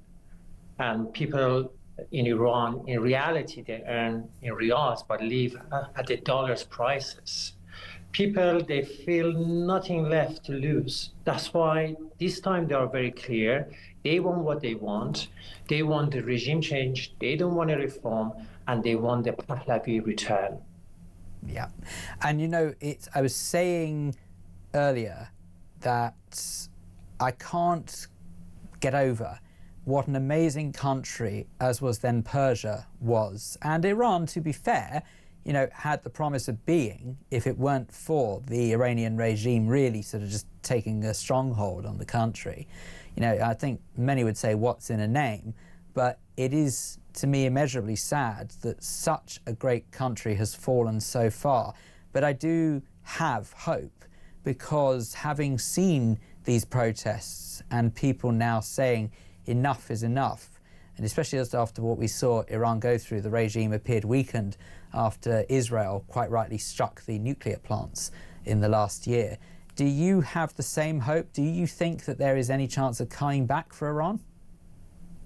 Absolutely. The difference this time with last time, you know, during the Mahsa Amini revolution, the movement did not end, even underground, because the regime killed the people. The people stay silent inside Iran while the diaspora continue to fight against the brutal regime. And over the time, monarchists and republicans came together, and many believe Prince Reza Pahlavi is the only alternative as a leader of this movement. And this unity has been forming over the last 3 years. That's why this time people, they call Prince Reza Pahlavi in the street of Tehran and across the country, not only in Tehran, and also the demands for regime change and end of the 47 years Islamic brutality regime. And as you said earlier, during a 12 days war, that's weakened the regime. And after the 7th of October, the regime lost the proxy in the region, and they are weaker. So many people, they believe the Islamic regime is at the weakest point at this stage. That's why protests back to street, and they return, and but with a very clear goal this time. You see, Gia, there's a lot of people who listen in the UK to Talk. Obviously, we are a British station. but they hear us covering international stories like this, the situation in Iran, and they say, well, it doesn't affect me, it's got nothing to do with my bills going up, so why do I care? Now, I personally believe that people don't realise or appreciate just how much the Iranian regime has infiltrated certainly parts of the Middle East, but actually parts of Africa and parts of the Western world. Could you perhaps go into a bit of detail about that, actually sort of how Iran does influence people, say, for example, such as the Islamic State group or ISIS or whatever silly name they want to be called, Boko Haram in Africa, and all of these different proxies, how they actually fund and go about influencing the terror they cause on the rest of the world? You know, sorry, my apologies. So one thing we need to understand are pre-Iran guarantee stability in the region, and that's going to bring a stability in the West. As you mentioned, Islamic regime was involved in the Middle East, in the region, and they support a proxy Hamas, Hezbollah, Hashd al-Sha'bi, and Jihad Islami, and they also recruit the people. They brought them into the West. In the country, according to MI5, within the last 2-3 years, we had over 20 terrorist attempts inside the country in our sword. So pre-Iran guarantee stability in the region, not only in the region, that stability is going to bring the stability into the West, into Europe, into America. We are not going to have any more proxies, because Iranian regime has spent $1 billion on a proxies instead of spending the money on the Iranian people. So by ending the Iranian regime, so technically all the proxies, they are going away. And actually, that's a really valid point that you raised there, because it's not just Iran that does that, of course, the proxies as well. Sometimes the proxies are given access if they particularly govern a region. So, for example, like the Gaza Strip, of course, Hamas has been brutalizing people who identify as Palestinian for over 20 years now. And 2005 was when Israel fully withdrew from the Gaza Strip, and we really only saw up until the point of 7th of October before they went back in there. So over 20 years, Hamas has been in charge of the Gaza Strip, has deprived people who identify as Palestinian of any sort of foreign aid, because they've just spent it on themselves, building up their weapons store, building up their terrorist network underground, and funding their own pockets and living the life of Riley, while innocent people, truly innocent people, actually live in not just a war zone now, but actually before it became much of a war zone, they also lived in abject poverty as well. These are tyrants. They must be eradicated in order to save humanity, right? Absolutely. You know, Ayatollahs in Tehran, they are the head of the octopus, and Hamas, Hashd al-Sha'bi, and Jihad Islami, and Hezbollah, they are the tails. So when the head of the octopus not existed anymore, then we don't have any more tails. So let's put it that way. Iranian regime and all their proxy, they care about the ideology. They want to export the ideology. They are seeking for the more power. They want to get more power. They want to banish Israel from the map. So within last 47 years, they try to promote the ideology, anti-Semitism, hatred against the West, against the Israel. But Iranian, eventually they came to that point, actually, all this ideology and fighting against the West, that it doesn't serve them, it doesn't help them at all. And they realize, actually, West and nor Israel, they are not the main enemy. The main enemy is the Iranian regime. Yeah. So that's why they're chanting today in the street of Tehran, no Gaza, no Lebanon, my life sacrifice for Iran. Amazing. What a turnaround. That's just, I mean, that genuinely actually chokes me to think that there are people in Iran fighting back like that, because I have spent so many years looking into the conflicts of the Middle East and trying to understand it, and there is a lot, okay? I mean, I know that people think that they are scholars of the Middle East when they see one video on TikTok and then suddenly they know what they're talking about. There is an awful lot to get one's head around. And I personally believe that hearing this genuinely, I'm really not exaggerating, actually just thrills me so much, chokes me to think that there are people on the streets of Tehran who are finally starting to stand up to these lunatics. And just really interesting point that you raised there, you mentioned about how they want to wipe Israel off the map. What I think is really important for people to understand is if they ever succeed in wiping Israel off the map, which by the way they will never, it's just too strong, they won't be able to do that, but if they ever achieve that, they would then go after every other person they see as infidel, including their own citizens, regardless of where they are in the world, because they see them as traitors, because they've left the regime, they left the country. So people who are Iranian, or worse in their eyes, identify as Persian, are traitors to their regime. And furthermore, they will also come after the West because they see no bigger enemy than Israel, America, and the United Kingdom, right? Absolutely, absolutely. I mean, one of the pillars of this regime is death to America, and another pillar is death to Israel and wipe out Israel from the map. So as long as this regime stay on the power, they are not going to stop their ideology. They are not going to stop that jihadist ideology and send it to other countries. So as long as this regime stay on the power, the world is not going to be in a peace. We will find a peace the day in the day end of the Iranian regime. So don't forget, Islamic regime is developing nuclear weapon as well. This should be a serious concern to the free world. With the end of the regime, nuclear weapon ambition will also end. Gio Esfandiari, let me be very clear about this. You, sir, are an absolute hero. Thank you so, so much for all that you do to raise awareness of the situation in Iran and all of the terror that the Islamic regime has caused, not just to that country, that once beautiful country, but to the region as a whole. And just thank you for everything that you do. Please never stop fighting, because I truly believe one day Iran will be free of this, and people like you are incredible. Gio Esfandiari, their chairman of Lotus Advocacy, a non-profit think tank committed to the belief that freedom, democracy and secular governance are fundamental rights of every individual and nation. Blimey, I'm actually genuinely choked up. We're going to a break.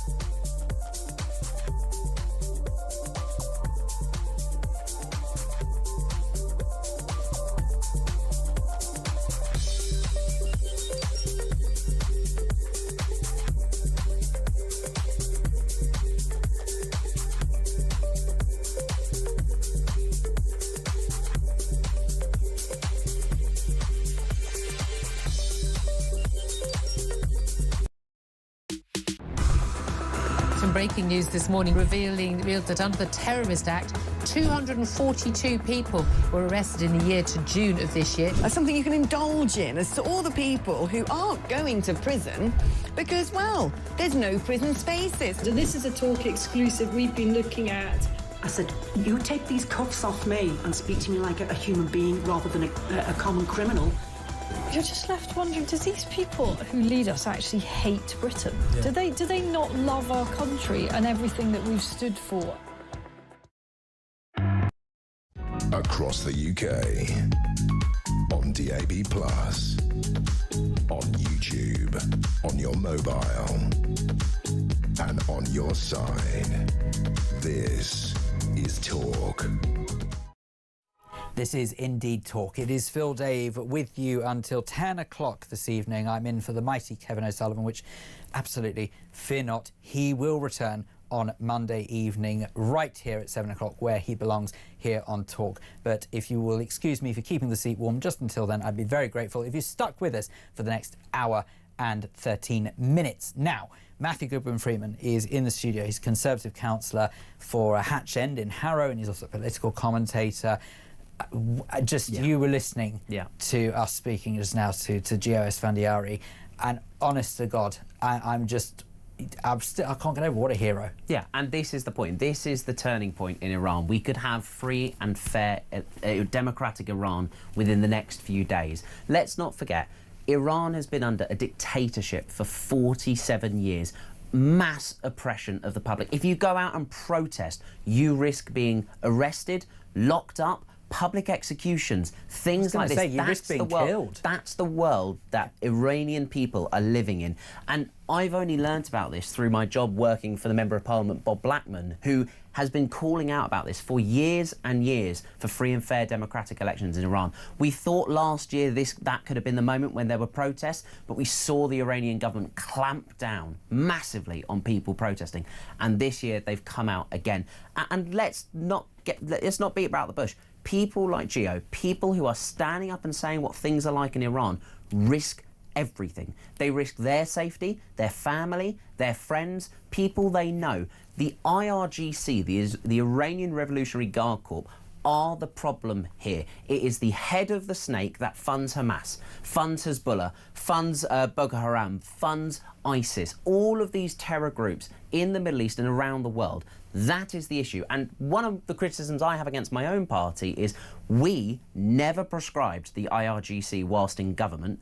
The Labour Party in opposition said they would prescribe them upon coming into government. Since coming into government, it has gone silent. I plead, whoever's in charge, prescribe the IRGC in their entirety. You stop a lot of the proxy wars and suddenly the world becomes a more peaceful place. And apart from anything, right, apart from all of that, as prescribing a terrorist organisation, and believe me, they are the worst of terrorist organisations, of course, that's all well and good. But above everything else, if you're in any doubts that you don't want to get involved in any war, I understand completely why the West doesn't feel ready to go to war with anything.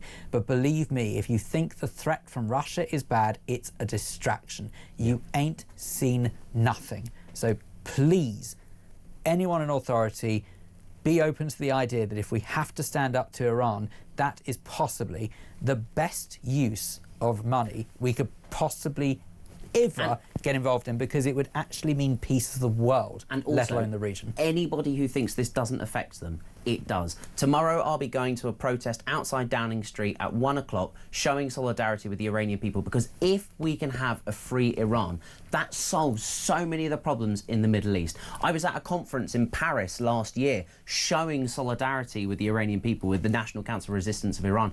There is a choice, there is an option there for the people of Iran if we can get rid of the Ayatollah. This is the turning. I didn't have it on my bingo cards that we could see a free Iran in 2026, but my God, if we do, the number of other problems and terror groups that would be non-existent as a result, it would do the world a favour. And I tell you why, OK, just the final point, because we've got to get to Lenny and Ash, who's waiting very patiently. And actually, Chris has sent in a message as well, which I want to really quickly read out. Lenny, I promise you I'm coming to you, don't go anywhere. But one of the reasons why this is so unbelievably important to us is that we know we have Iranian sleeper cells in this country, OK? It's just a given, because we've never been able to track who has come over on the small boats. We don't know who is here. We don't know the threat they pose to our safety.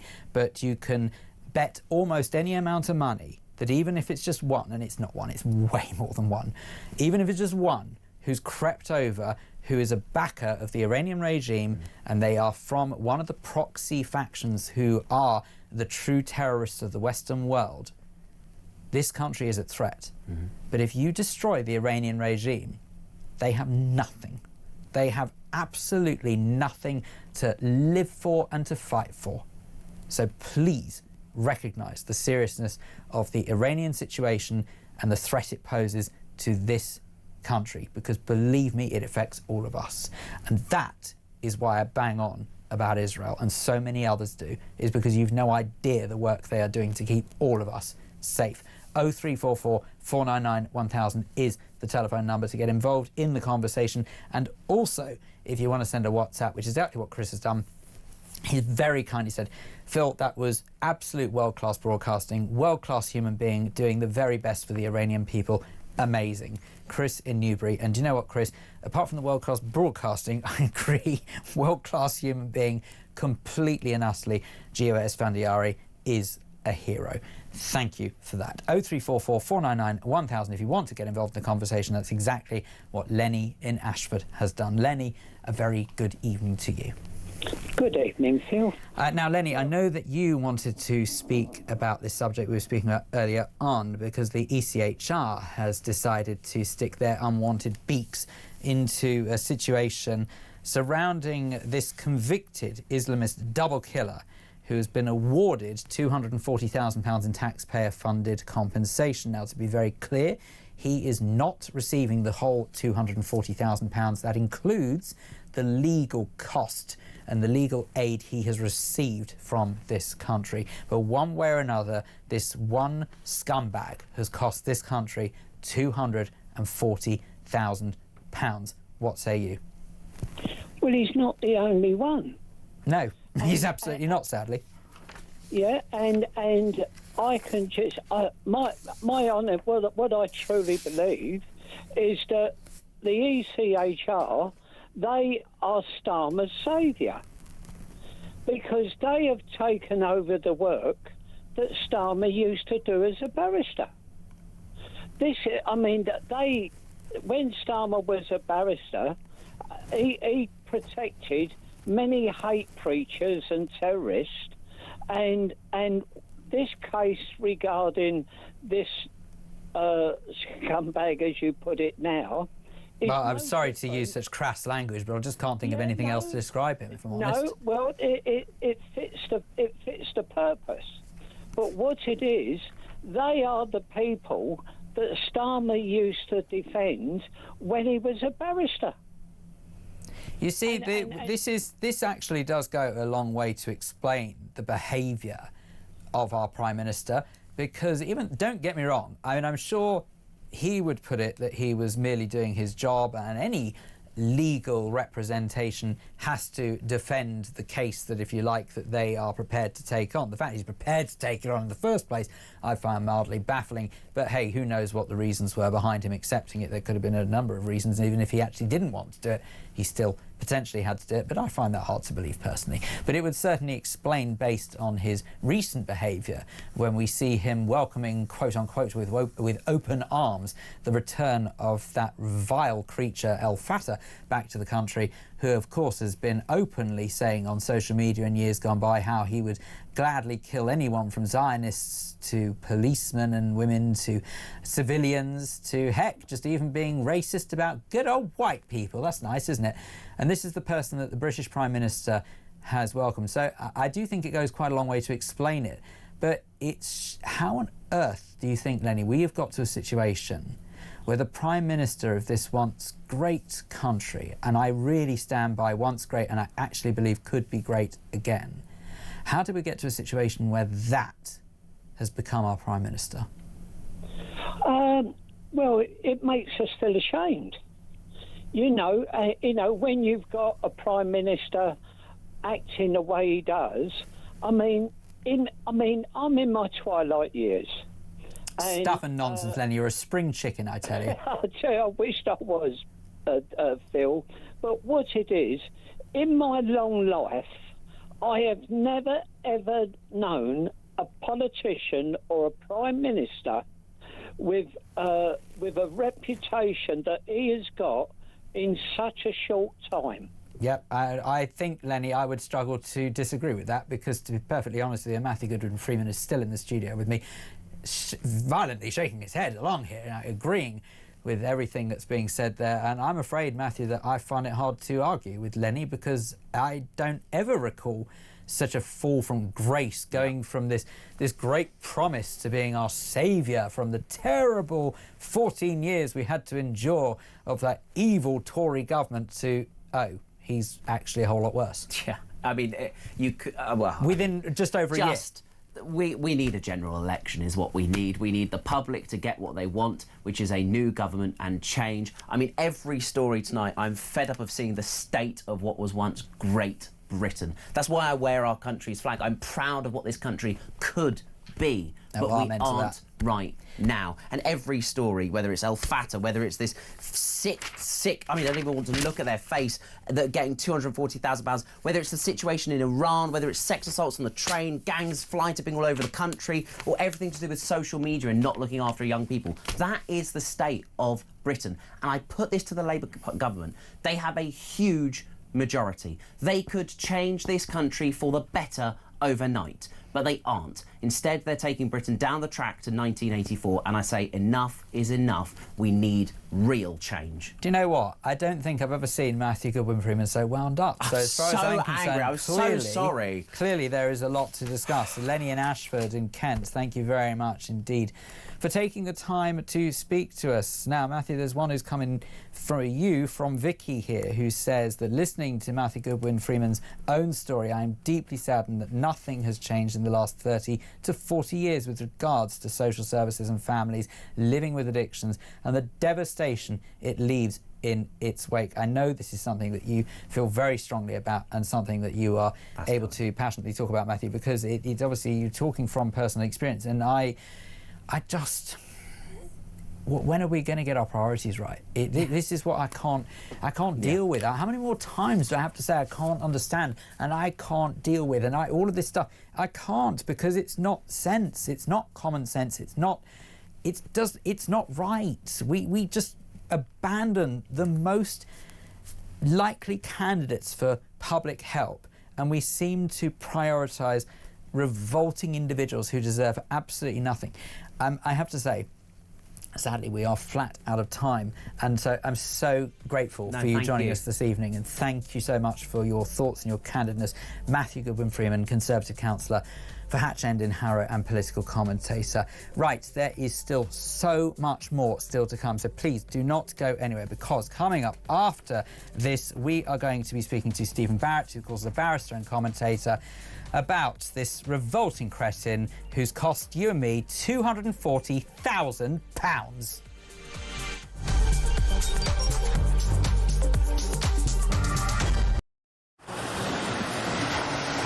Libya has become a major transit route for refugees and migrants from sub-Saharan Africa, and many of them come through Libya dreaming of getting to the UK, particularly from Sudan, where there has been a civil war waging for the last 2 years. And those asylum seekers or economic migrants who make it from Sudan to the UK have a 99% chance of being given leave to remain. So I spent several hours talking to immigration chiefs here in Benghazi on the east side of Libya. The Libyan National Army has a very good grip on the immigration problem, albeit fighting against a huge crisis with limited resources. There is a very, very clear process of giving people proper health checks, the life-saving care that they need, and then working out where it is exactly that they've come from. Their message to the UK is that you are fueling this problem. You are effectively advertising a great new life for people from sub-Saharan Africa. They actually said, you know, what do you think happens when a guy from Sudan comes up through Libya and makes his way all the way to the UK and gets put in a luxurious hotel and provided with everything? And make no mistake, it is a perilous journey. We see it from the end point. We see the Channel crossing as the dangerous bit, but actually where these journeys begin is in the hot desert. Many tens of kilometres have to be covered on foot by these migrants, and as many as 1 in 4 do not make it. That means bodies in the desert. The Libyan authorities are having to recover bodies in the desert. Across the UK, on DAB+, on YouTube, on your mobile, and on your side. This is Talk.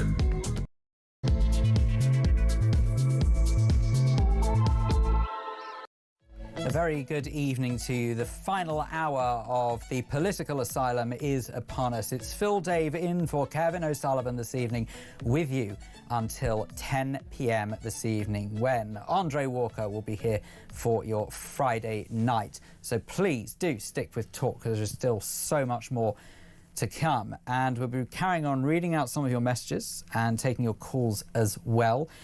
But before all of that, I want to talk to you about a convicted Islamist double killer who has been awarded £240,000 in taxpayer-funded compensation after claiming solitary confinement breached his human rights. The individual, who I am not going to name this evening for no other reason than I simply don't believe his name deserves any fame or publicity, but I've got it written in front of me and I'm refusing to read it out. He murdered 2 men and took a prison officer hostage, successfully used the European Convention on Human Rights to challenge his prison segregation. Ministers are now considering changes to prevent extremist prisoners exploiting human rights laws in the future. How decent of them. What a terrible pity they didn't do it sooner. To be absolutely clear about this, I say £240,000. I want to break down the numbers for you.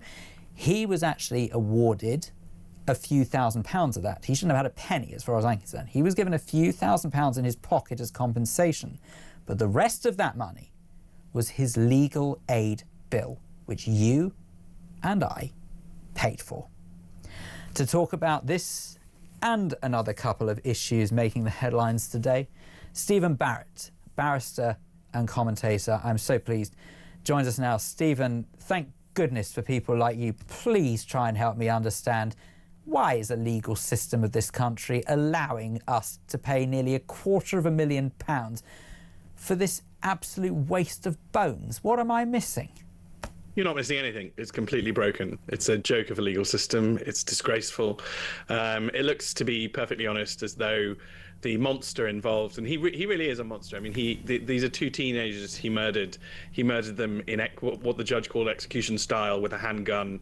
And then when he went to maximum security prison, he and some other prisoners took a prison officer hostage and threatened to kill him. They didn't actually kill him, which I suppose that's a win. But I bet you one thing, the prison officers never got over that. Well, no, exactly, and this is why we need to look after our prison officers. I mean, one of my uncles was a prison officer, and I do wonder about just how safe they are today. It looks like we're probably going to lose one statistically before we wake up, but that itself will be absolutely monstrous. I think that these things are... I mean, let me firstly explain to your listeners and viewers what I mean by this is broken. This is perverse. So the judgment itself basically does everything it can to say that it's entirely fact-specific. So, it could go the other way if it ever happens again. And I just want you to hold that in your mind. That's a perversion of law. What law should be doing is having an expensive trial whenever anything new is encountered in society. Once we have an expensive trial, we then create what's called a binding legal precedent. If the court doesn't get it right in the first go, then the Court of Appeal makes that precedent better. And again, if necessary, the Supreme Court makes that precedent even better. But once it's settled, it's settled. And then everybody else can go forward knowing exactly what the law is. But when you say things like, oh, each case will turn on its merits or its facts, you're destroying that entire principle of creating precedent. And let's look at this honestly. Of the £240,000, most of it's going to the lawyers.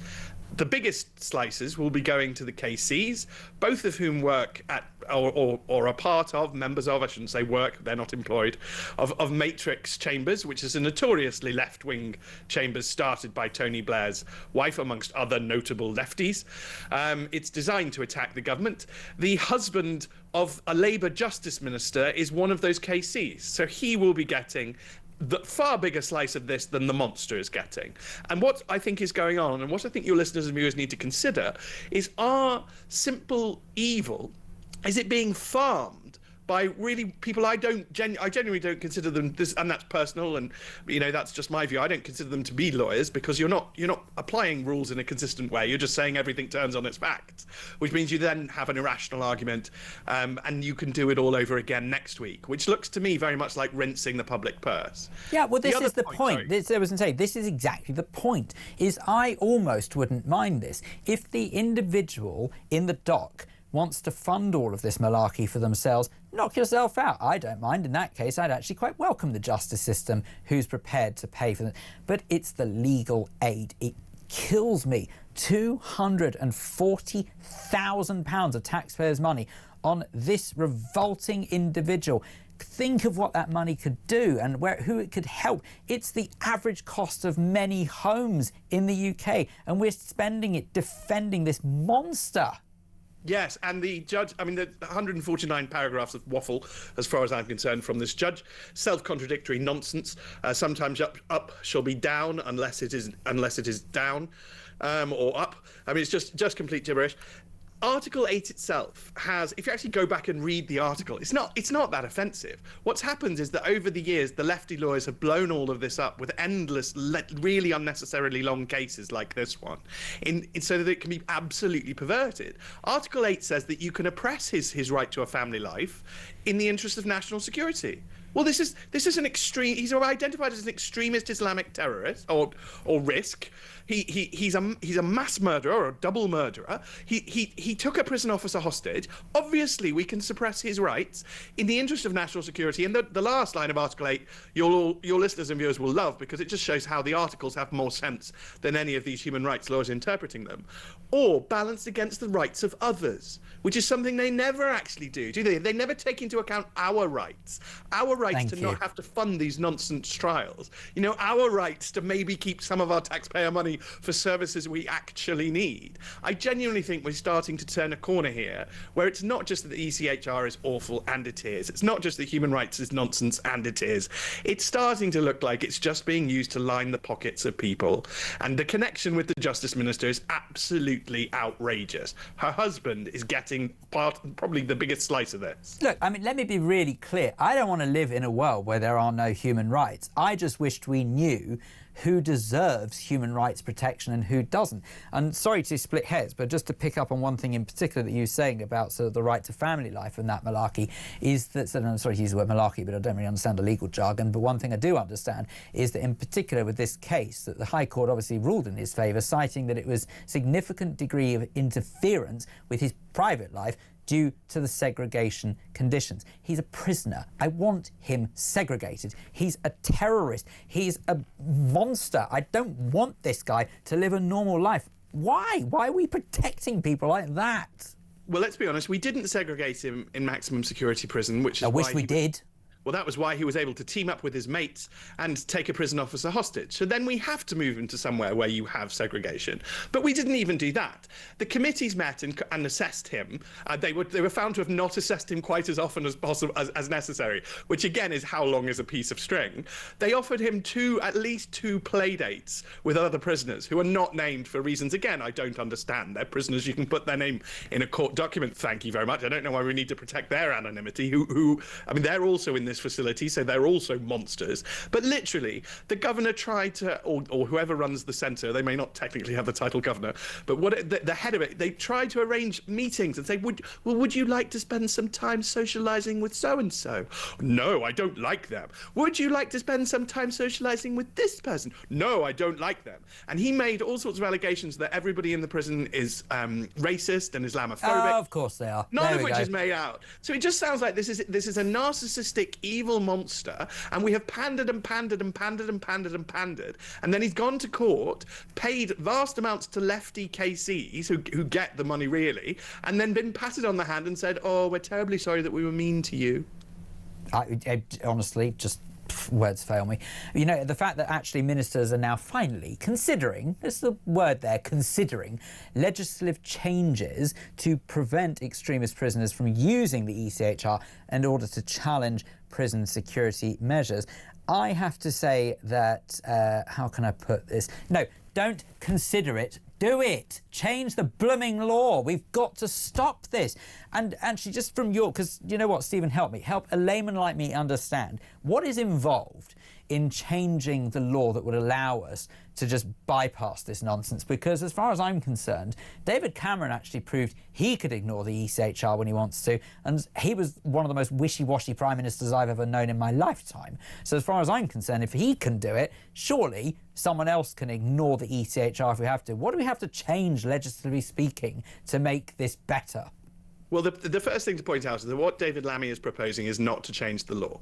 He's proposing to change something called the framework, which basically doesn't mean anything. This is a bit like when the Education Secretary refuses to publish the guidance on what a man is and what a woman is, despite the fact we have binding case law saying what that is. We don't need guidance, thank you very much. We've got law. So again, the framework is complete nonsense. But this is how they manage to find, how they get the perverse outcome that they want, by pretending this stuff is law, by pretending guidance is law, pretending a framework is law. The framework will set out how many times the person in charge of this unit should have offered him play dates. It may set that it should have offered him 5 play dates, or more than the 2 he was offered, or perhaps you only need to offer him 1 play date. The framework will set out how we manage, micromanage. So basically, it's smoke and mirrors. Monsters. It's bluster again from the government. Even Lammy is bluster, but to not be too light on Robert Jenrick, who is currently going for David Lammy's jugular, and quite rightly many of us might think, but just to be not too light on Robert Jenrick. You'd need to get rid of the ECHR completely, really, to fix this in any substantive way. You need to repeal the framework. You need to create a much simplified system of laws. You need to get rid of the public sector equality duty, because that was also involved.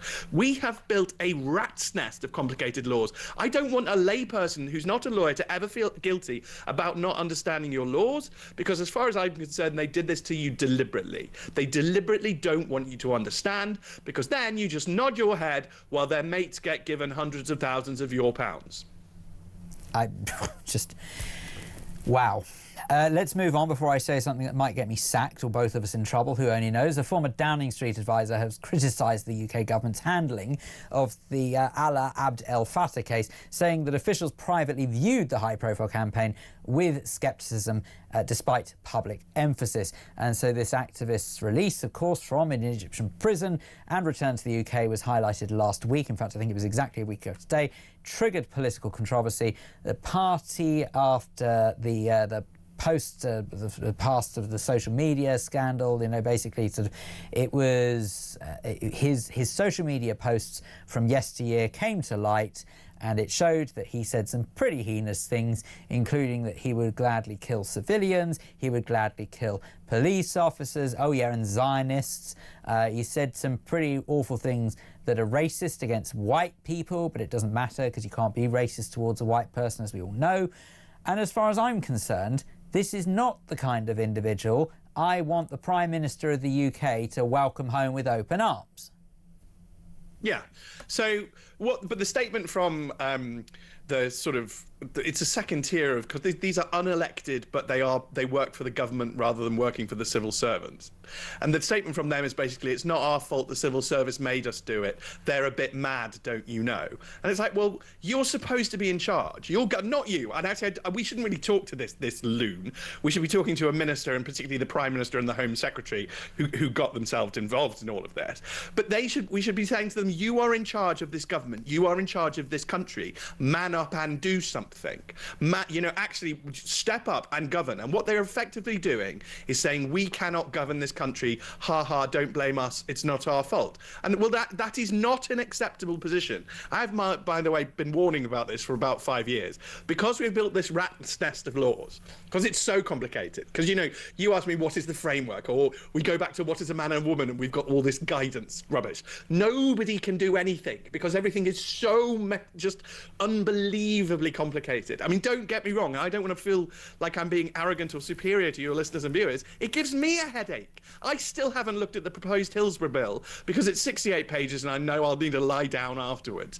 We have made our system of governance unnecessarily complicated. It's like trying to play Monopoly, then adding in 50,000 additional rules for no reason that don't make any sense and no one can understand. Your game of Monopoly just grinds to a halt. But why? Why are our lawmakers, right? Why are our lawmakers who actually have the ability to untangle this mess if they really want it? What better way to do this than with someone like Sir Keir Starmer, who himself has been through the legal system, to actually turn around and say, no, this is far too complicated.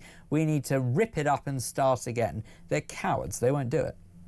They're cowards, and you've got to take that into account. It's a mammoth intellectual task, and I don't mean that with any arrogance at all. I mean, the scale of it terrifies me. I mean, I would hand on heart say that this is such a ridiculously now complicated task that anybody who tells you this is easy is lying. It's very, very complex as law. Their friends and mates would not benefit once the system was fixed. They wouldn't benefit once the system was fixed. Many lawyers now make a very large amount of money from a very tiny area of law. And if you sweep that away by simplifying law, then they're not going to be very happy with you at all. The bureaucracy grows because it's in the self-interest of the bureaucracy. You don't necessarily ever need conspiracy. The minute you create a government department to, I don't know, fight bunnies, I can guarantee you that the population of rabbits will increase, as will the amount of people employed by that department, because that's how bureaucracies work. We did this in colonial Egypt. We thought we'd be clever, and we offered a bounty per head of cobras that were brought in, and the cobra population absolutely ballooned because the clever Indians just started breeding cobras, then killing them, then bringing them in for the bounty. You know, you've got to understand human nature, and if you're sympathetic to our government, you say it's simply stupid and they don't understand how humans behave and how systems get milked. But if you're unsympathetic, you start to see that, well, actually they're quite connected to the pie. Thank you very much. You know, they're all taking rather a lot of money out of the system themselves, and at least their friends are, and their donors really seem to be. Stephen, can I just get you? I just want to get your reaction to a message that's coming from Alison. Right, sorry to interrupt, because I know that I know you're off on one here, and I'm loath because I enjoy listening to you, so I don't want to stop you. But Alison has messaged in on 0344 499 1000. She sent a WhatsApp message to say, "Hi Phil, I don't believe the ECHR should apply to migrants coming illegally into this country. We should not give them legal aid either. If lawyers want to help migrants, then work pro bono and see how many they will represent. The system is a farce and it infuriates me." Now, I do have to say, Alison, just to be absolutely clear, the case of El Fattah, he is not an illegal migrant. He was a dual citizen. He is a dual citizen of Egyptian and British nationality. So, frankly, even if this was the case, this would still not apply to him. However, what do you think about what Alison has said, Stephen? Again, at the moment, we're living through such a massive collapse of system that almost everybody will just pick a part of it to say, oh, this slice is failing. And Alison's right to highlight, although it doesn't necessarily tie into this case, she's right to highlight that that's also broken and that also needs fixing. Once you start looking at this country and how it actually functions, it's very difficult to see any of it that actually works. You know, this is a hugely bloated state, and it can't achieve anything. This is why you get sewage in rivers for exactly the same reason. We have a massive, regulator of the water industry, which is just a bloated bureaucracy, which doesn't achieve anything. So of course there's sewage in the rivers. Of course there is. You know, this is just basically what happens, and I'll say this to everybody listening and viewing, once you put your trust in that somebody else is going to fix everything in your life, firstly, you're going to pay them a lot of money, way more than they deserve. And secondly, your problems are not going to go away. Okay? You need to start taking responsibility for your own life. And I would like citizens to feel more empowered, to feel able to point at law and go, I don't understand this. It's your job to make it understandable. Steve, I must be dim, or, I'm not very clear. Oh, just stop that. Man up and just say, you must make this clear. Stephen Barrett, thank God for people like you, barrister and commentator, talking to us about not only the case of El Fattah, who has been welcomed back to this country with open arms by our Prime Minister, but also the revolting individual who cost us a mere £240,000 in compensation and in legal aid. Unbelievable. What a country we live in. 0344 499 1000 if you want to get involved in the conversation. It is not too late to get your thoughts on. In fact, quite the opposite, because that's exactly what we'll be doing in just a moment's time. I'll be reading out some of your messages as well. However, I do want to read out a message from Angie. So, Angie, if you are listening, your message is coming up right after this.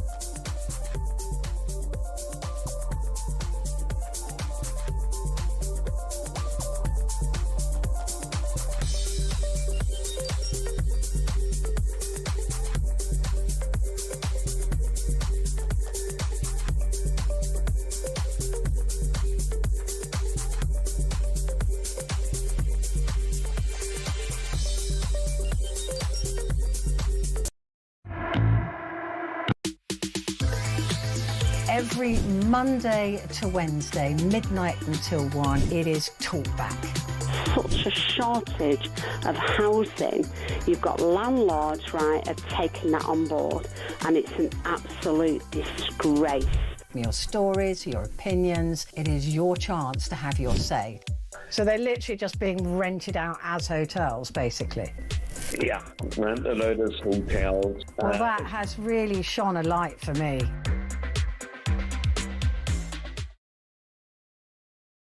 Across the UK, on DAB+, on YouTube, on your mobile, and on your side. This is Talk.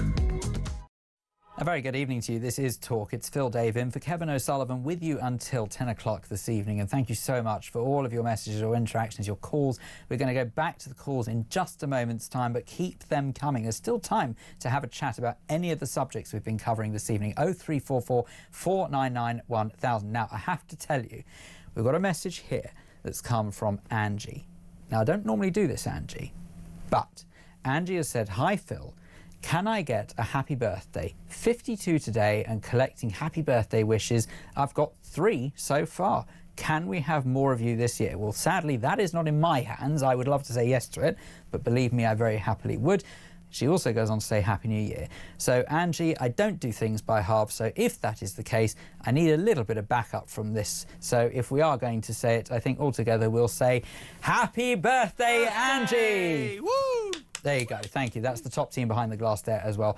Also chiming in on that particular process there. Isn't that nice? We didn't give this much thought, did we?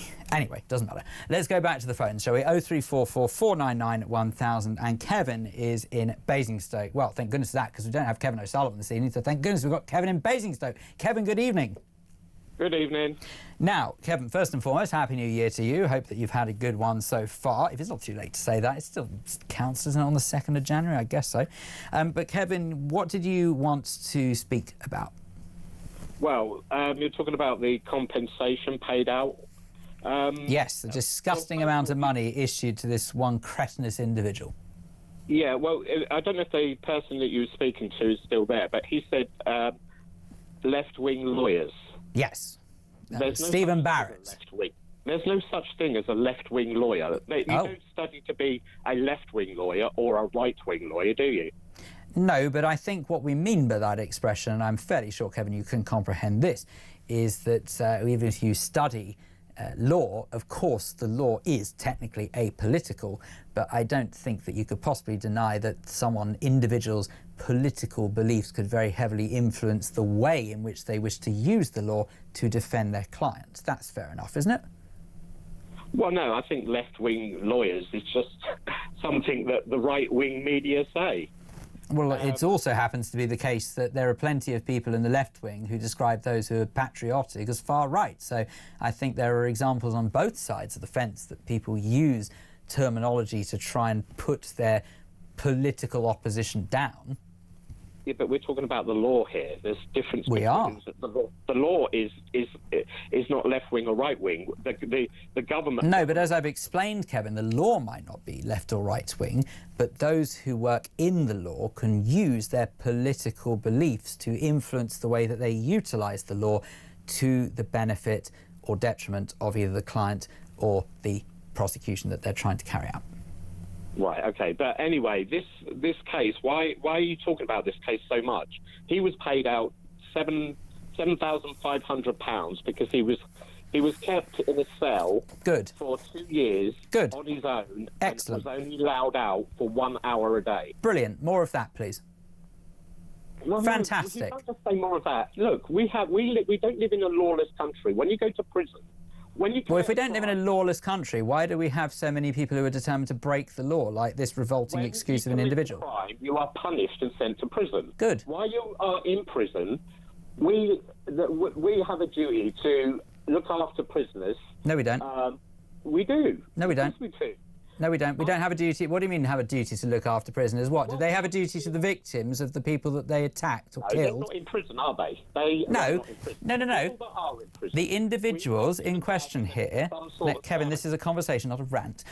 do the people in question, right, the ones who have convicted, who actually have been prosecuted, sorry, of a crime, are you seriously telling me that their rights come over that of the victims who have been left behind, whether it be the families of victims of people who have been murdered or people who are victims of rape? Do me a favour, I don't care less about these cretins, they're revolting. Well, no, I mean, what do you mean their rights have been dealt with? They have the right to see this person put behind bars. Yes, and they should be punished, not living the life of Riley. Look, before we go any further, I don't want you to sort of cut me off and then say something afterwards, like I've got sympathy for him, because I have not got any sympathy for this person. What he did was absolutely disgusting. Good, something we can agree on. Yeah, he should be sent to prison, but Excellent. while he is in prison, I think everybody should be treated equally. Why? Regardless of... Because some crimes are worse than others. Why should we treat all criminals equally? That's ridiculous. For a lot longer. It doesn't mean you abuse somebody while they're in prison. It's not abusing them, to punish them. Look, if he didn't need to be put in a cell for I know he's out for 1 hour a day, then why should he be put in there if there's no need for it? Okay, let me put it to you another way. Let me put it to you another way, Kevin. Kevin, let me put it to you another way. Think of all the people during lockdown, right, during COVID, who were told that we were only allowed out of our houses for 1 hour a day. That was disgusting. I think we can all agree with that. But that was because the British public had done nothing wrong other than just go about their lives. An individual who has carried out murder, right, not once but twice, by the way, you might like to know, execution style as well. So he wasn't even, you know, this wasn't accidental, deliberate. Someone who has done that, and someone who has taken a prison officer hostage, so the very people tasked with looking after these reprobates that you want looked after, all of that plus so much more, hang on, that and so much more, and you really think that allowing him out of his cell 1 hour a day is harsh? I wouldn't let him out his cell at all. I'd throw away the key. No, but you're doing what I thought you would do. You're making this personal about me. I'm asking you. I'm not making it personal. It's your opinion. I'm challenging it. Yeah, but my opinion is, like I say, is this. Why are you talking? Why are you highlighting this case so much? Because it's in the news. This is not nothing new. This happens all the time. So we should be highlighting it, and we should be talking about it, and we should be getting blooming cross that taxpayers' money is being spent on this.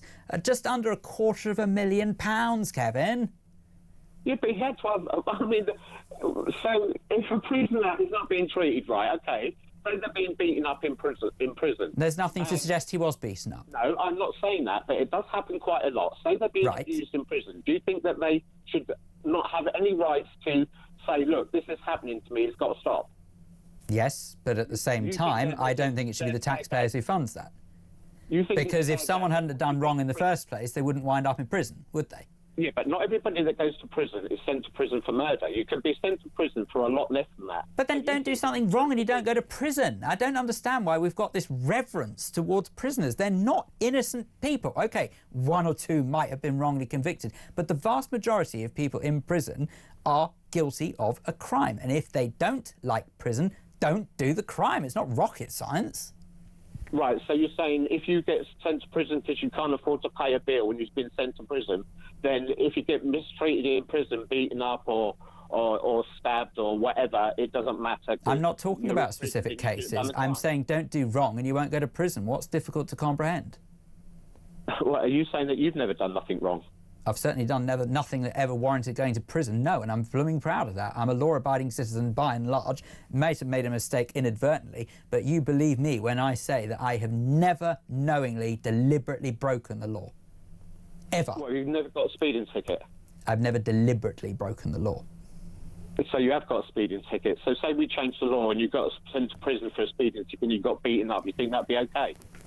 Okay, first and foremost, one doesn't go to prison for speeding offences. Second, oh, shush, right, listen to me for once, for goodness sake.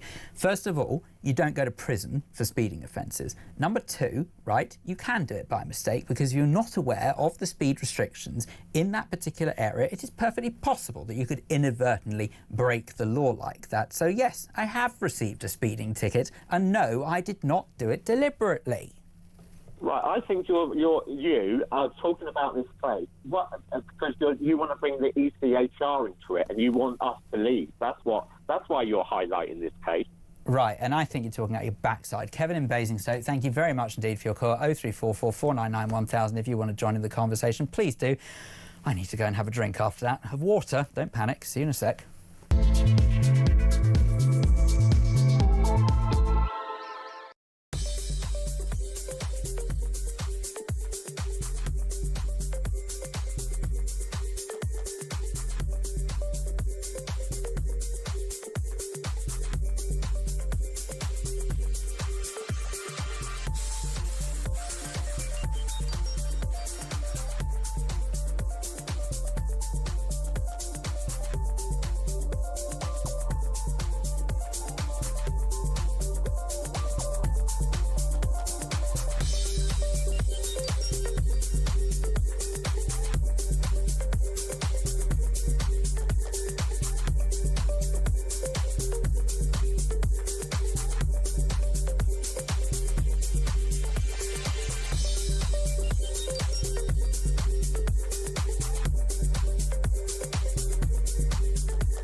Across the UK, on DAB+, on YouTube, on your mobile, and on your side.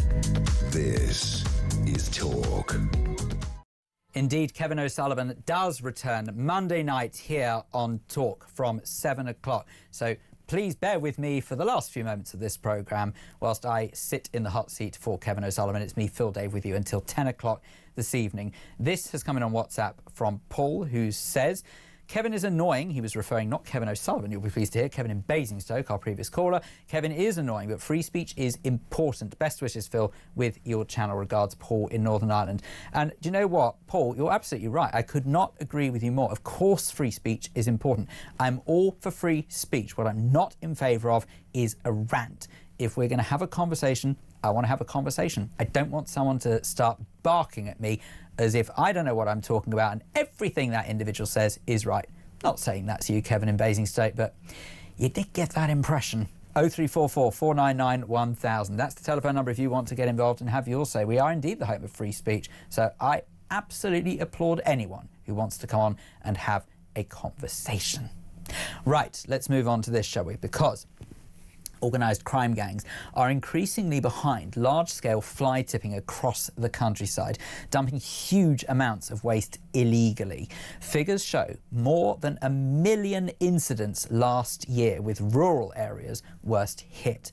Enforcement agencies admit they are struggling to keep up as criminals exploit weak penalties, and campaigners are calling for tougher action to stop environmental damage and protect communities. To talk about this now, I am delighted to say that we can speak first to Kirk Clugston, who's CEO of Skipspace. Now, Skipspace has developed an app to help councils eradicate fly tipping and save the UK taxpayers tens of millions annually. Sounds like a good company to me. Kirk, a very good evening to you, and thank you so much for joining us. Thanks, Phil. Thanks for having me. So just explain a bit more about Skipspace, really, because I am well aware that people would be forgiven for hearing that you might run some sort of haulage company. That is not the case. Please tell us more about Skipspace.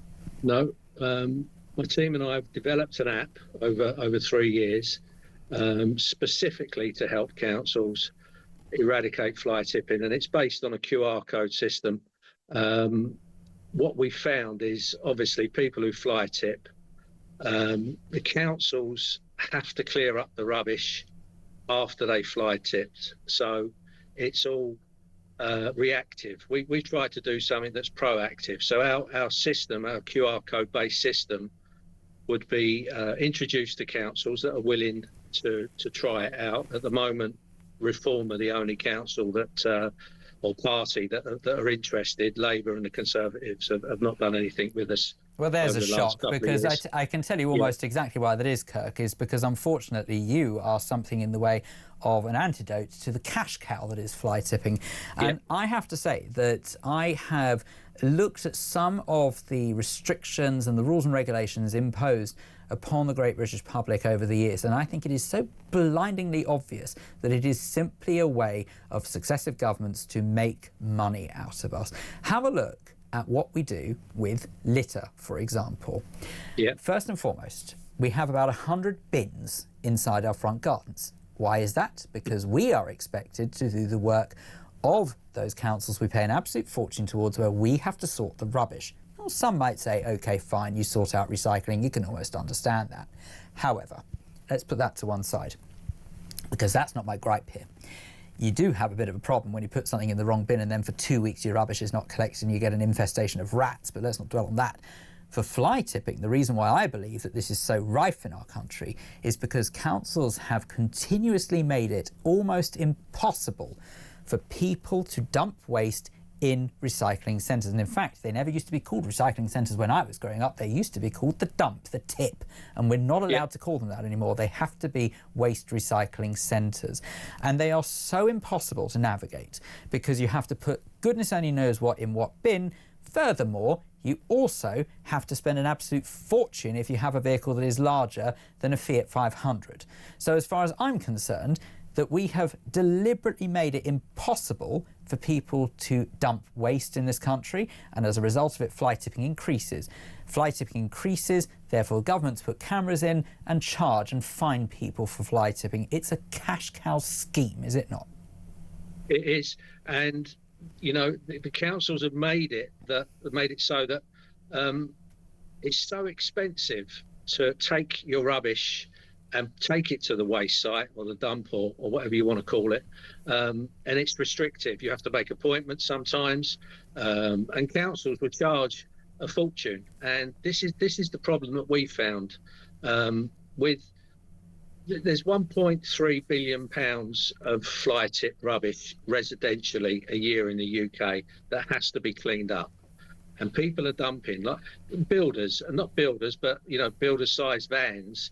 They're fly tipping, and all the councils are doing is picking it up and taking it back to the waste site where it should have gone in the beginning.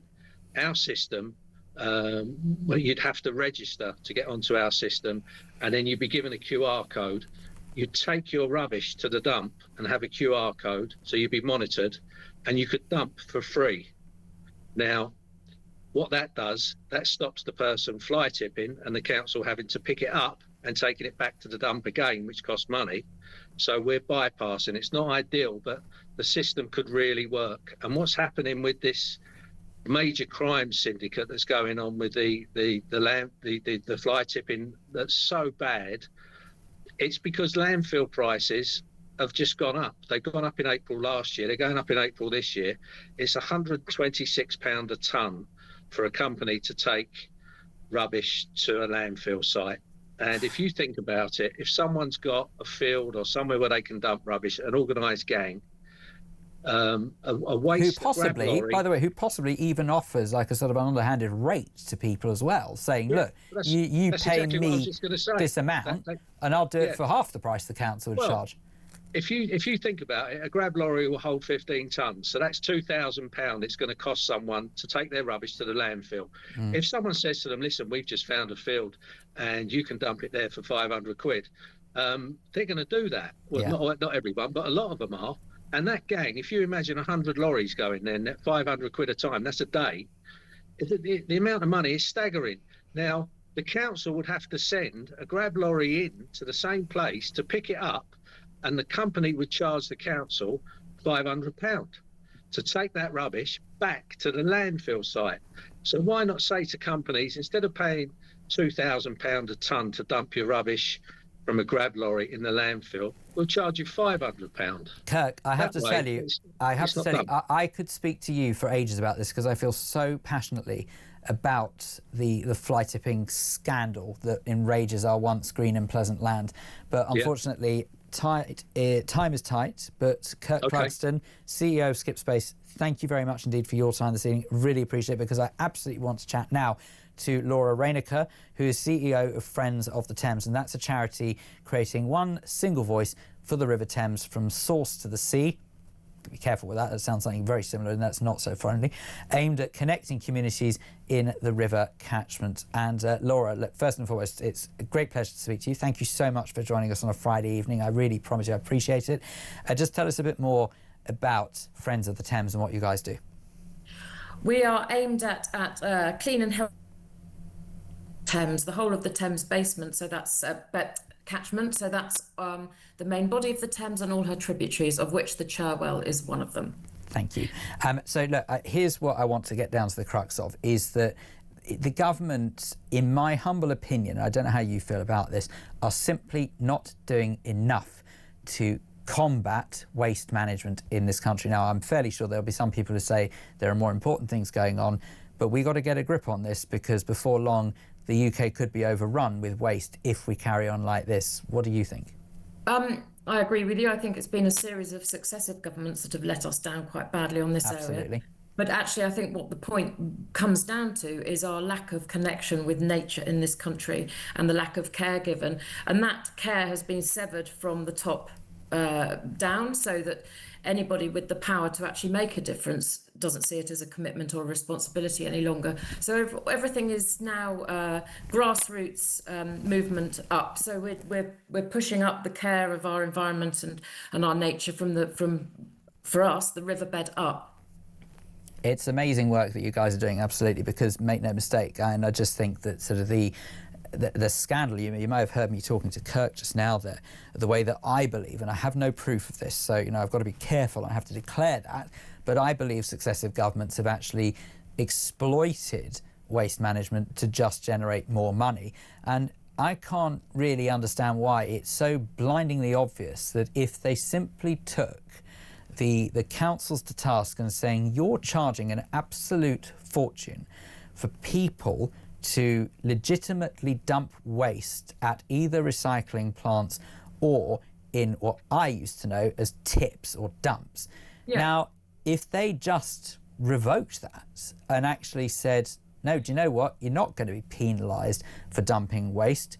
You pay your council tax, you actually pay for the service already. I could almost guarantee fly tipping would, if not finished completely, be dramatically reduced. I do agree with you on some level, although I think it's far deeper problem than just that one level. I think the problem is that everything's been hollowed out, and our whole water system needs to be completely looked over and completely restarted. I mean, the Environment Agency just isn't fit for purpose. I sit on the round table for the House of Commons Select Committee on Water Regulation, and our last meeting, it was unanimous that the Environment Agency just aren't fit for purpose and don't do the job they're supposed to do. But they're just one of many, right? So we've got the water companies that are poisoning our waterways, choking them in chemicals and raw sewage. We've got councils that don't have enough money. We've got regulators that don't have enough money. And we've now got a government who we thought, as a new government, were going to bring a whole new feeling to everything, and actually they've let us down majorly. And the problem is we now have this. Yeah, an understatement. But we also have this massive division in the country, which is just going to cause more and more of this sort of problem. As you say, so the River Cherwell obviously is where we've been campaigning, and we broke that story. And in fact, nothing would have been done still if we hadn't broke that story. The Environment Agency hadn't done anything for 5 months. It's just unbelievable. Laura, I think your line's starting to go there, but actually, unfortunately, I'm out of time anyway. But I have to say, Laura Raynaker, I think that what you guys do at Friends of the Thames is remarkable, and I really hope that sort of you can somehow influence to spread across the country with what you're doing. Great work, really appreciated. That's Laura Raynaker, CEO of Friends of the Thames. Right, coming up after this, the last part of the political asylum for this evening, we are going to be taking your calls, your messages, and we'll also find what Andre has in store for you after 10. Don't go anywhere.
Every Monday to Wednesday, midnight until 1, it is Talkback.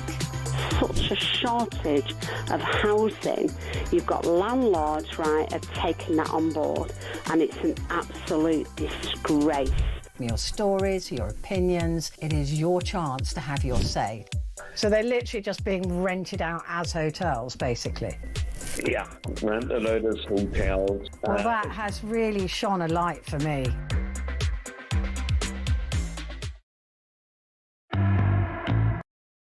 Across the UK, on DAB+, on YouTube, on your mobile, and on your side. This is Talk. This message comes in from Sarah near Plymouth and says, wow, matey boy from Basingstoke makes Starmer seem intelligent. Of course, she's referring to Kevin in Basingstoke who called earlier on. She says that I have cerebral palsy, live in a social housing wheelchair access bungalow, but can't move to a more wheelchair accessible urban area. What about my human rights? Will Cherie Blair and the Matrix law firm help me? Sarah, thank you so much for that. This is what really finishes me off about this country, is people who are worthy of state help seem to be forgotten and abandoned and ignored, and it makes me sick. I really can't stand it, but thank you so much for your message. I do appreciate it. Pete says, in my opinion, the government are the biggest pile of fly tip out there and should now be binned. Thank you for that, Pete. And this is from Ernie, who says, Phil, what if you were in prison for a minor offence and you have to have a double murderer sat next to you in the dining room? Kevin is not thinking straight. He refers once again to Kevin in Basingstoke, our earlier caller. He should be kept away from people, full stop. That's from Ernie. Well, I hope, Ernie, what you mean is that the prisoner in question should be kept away from people, full stop, and not Kevin in Basingstoke, because I think that would be a little bit harsh. But thank you for your message. Jackie is in London, has called 0344 499 1000. Jackie, a very good evening to you. Oh, good evening, Phil. How are you? Happy New Year. Happy New Year. I'm very well, thank you. I very much hope you are as well. What has got you to call us this evening? Well, this person getting this amount of money. Ugh, yeah, so just this convicted Islamist. Must be feeling 100%. I couldn't agree more. Let's expand on that, but I just want to remind people you're talking about the convicted Islamist double killer has been awarded £240,000 in taxpayer-funded compensation after claiming solitary confinement breached his human rights. Thanks very much for that, ECHR. Just to be very clear, that this individual, who I'm not naming because I don't want his name to become synonymous with anything. No, definitely not. Well, he doesn't deserve it. I don't want to make him famous. He's a scumbag. But he did not get all of the £240,000. What he got was a fraction of that. He shouldn't have got anything, in my humble, but the rest of it went on his legal fees, and that's why he's cost you and I £240,000. Unbelievable, isn't it? Well, Phil, I'm self-employed, and I am really feeling like I'm not even going to put in a tax claim this year. I don't think my government deserves what I earn. Well, look, I'm not getting anything back from it, and I'm Jackie, sure. Jackie, hang on, Jackie. You know we can't condone that, and you know we have to say that paying the tax is the law. So please don't let this government get you going down that route, because you sound like a perfectly law-abiding citizen to me, and I would like personally for you not to be influenced by the reprobates out there who do not follow the law. So you know I can't sort of condone that. Phil, I am a law-abiding citizen. I know you are. This is why I'm so upset about what has happened for the last 18 months while this government have been in power. Absolutely. Because everything has gone against British citizens. Totally. But what I'm trying to get at... No, you're 100% right. You will literally not hear me argue with one thing that you've said. But what I do have to say is that and this drives me mad, I don't want to see good, hard-working, law-abiding people like yourself, Jackie, driven to the point where you feel that the only way that you can have your voice heard, and sort of like also so the only way that you feel like you could get justice, if you like, which you deserve, and we all deserve as law-abiding citizens, by not paying tax. Please don't go down that route. I want you to remain on the right side of the law because you're a good person. I completely promise you, I'm not trying to patronise you, it's genuinely because I care so deeply about people like you who see all the time our stupid, idiotic, moronic government make decisions in favour of criminals. We don't need to become criminals. We are better than that. Jackie in London, thank you so much. I really appreciate your call. Mandy's in Cambridgeshire. Mandy, good evening. Hi, how are you? I'm very well, thank you. I very much hope you are as well. Tell me what has got you calling us. Happy New Year to you as well. Mandy, what would you like to talk about? Everything today has got me going, I swear to God. It's like... Sounds like your phone line's going. I don't know about got you going. I tell you what, Mandy, we'll give your phone a shake and we'll see whether or not we can't have a chat with you in just a second. But don't worry, in the meantime, I'm going to read out some messages and see what they're saying. Phil, this one says, people do get sent to prison because they can't afford to pay their speeding fines. If you were one of those people and was sent to prison, would you like to be treated lawfully, or would you just say, I shouldn't have broken the law and I have no rights? The prison service can treat me however they like. No, you're misunderstanding the point I'm making. Of course I want to be treated considerably better than someone who's convicted of double murder. So please don't fall into this trap of what we were talking to Kevin in Basingstoke earlier on about. I'm not saying for a second that if, heaven forbid, someone gets sent to prison for not being able to pay a speeding fine, which, by the way, I fundamentally disagree with the concept of speeding fines in the first place, you might like to know. I'm saying that a double murderer should not be given any sort of rights. They've taken away the life of another. I don't want them treated like humans. I want them treated like the scum that they are. That is what I'm saying. So if you are an individual who unfortunately ends up in prison because you can't pay a speeding fine, that is incredibly different from committing double murder. Mandy, hopefully we can come back to you now. Hopefully your phone's had a bit of a shake. Can we hear you? Hurrah! There we go. Lovely. I had a bit of a shake. We're here now. That's all right. What would you like to say, Mandy? Yes, so I'd just like to go back to the sort of like late sort of 70s, 80s. Well, I'd love to do that, but we've only got a couple of minutes, Mandy, so go for it. What do you want to say? Borstal. Oh, bring back the Borstals, absolutely. You had 5 seconds to take those 17 whole beats off, and if you didn't, you got your ass kicked. And I'm sorry to say... We'll say bottom kicked, if you don't mind. Thank you. Yeah, there we go. Right, it's a family show. Come on.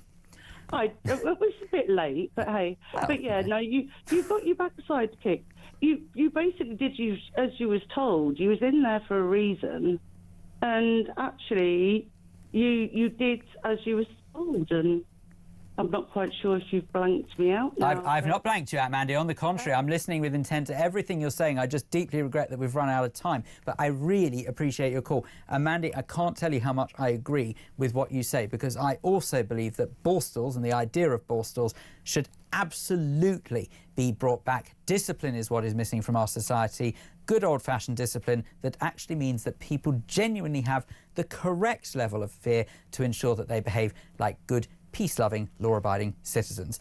Speaking of someone who never went to Borstal because he never needed it, Andre Walker, good evening. Do you know something? Your show's been absolutely brilliant. Thank you so much for everything you've done for me over the year. I really appreciate it.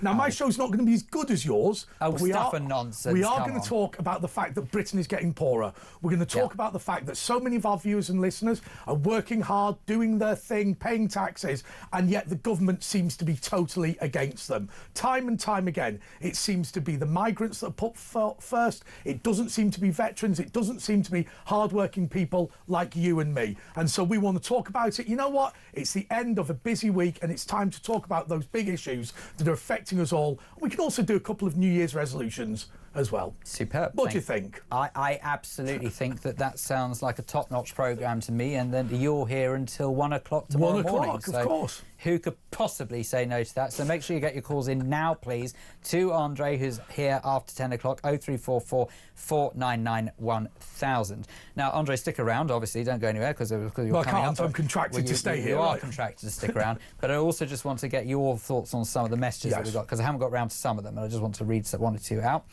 So this one here is from Phil, great name, says, when is this government going to stop putting money in these solicitors' and barristers' pockets via legal aid, and why do we let immigrants ruin our way of life and have their own way by using our soft legal system against ourselves? Pretty hard to argue with that. Look, I just think it's a cartel. Time and time again, we cannot get these expensive human rights lawyers, and yet it seems like the terrorists get them, the immigrants get them, the criminals get them. I just think it is a cartel. I think the government is funneling money to human rights lawyers. I mean, you look at that guy the other day who took a prison officer hostage. He got £7,500 compensation, £234,000 to the legal firm that represented him. So £241,000 that cretin has cost us taxpayers is absolutely unbelievable. Gary in Glasgow refers back to this amazing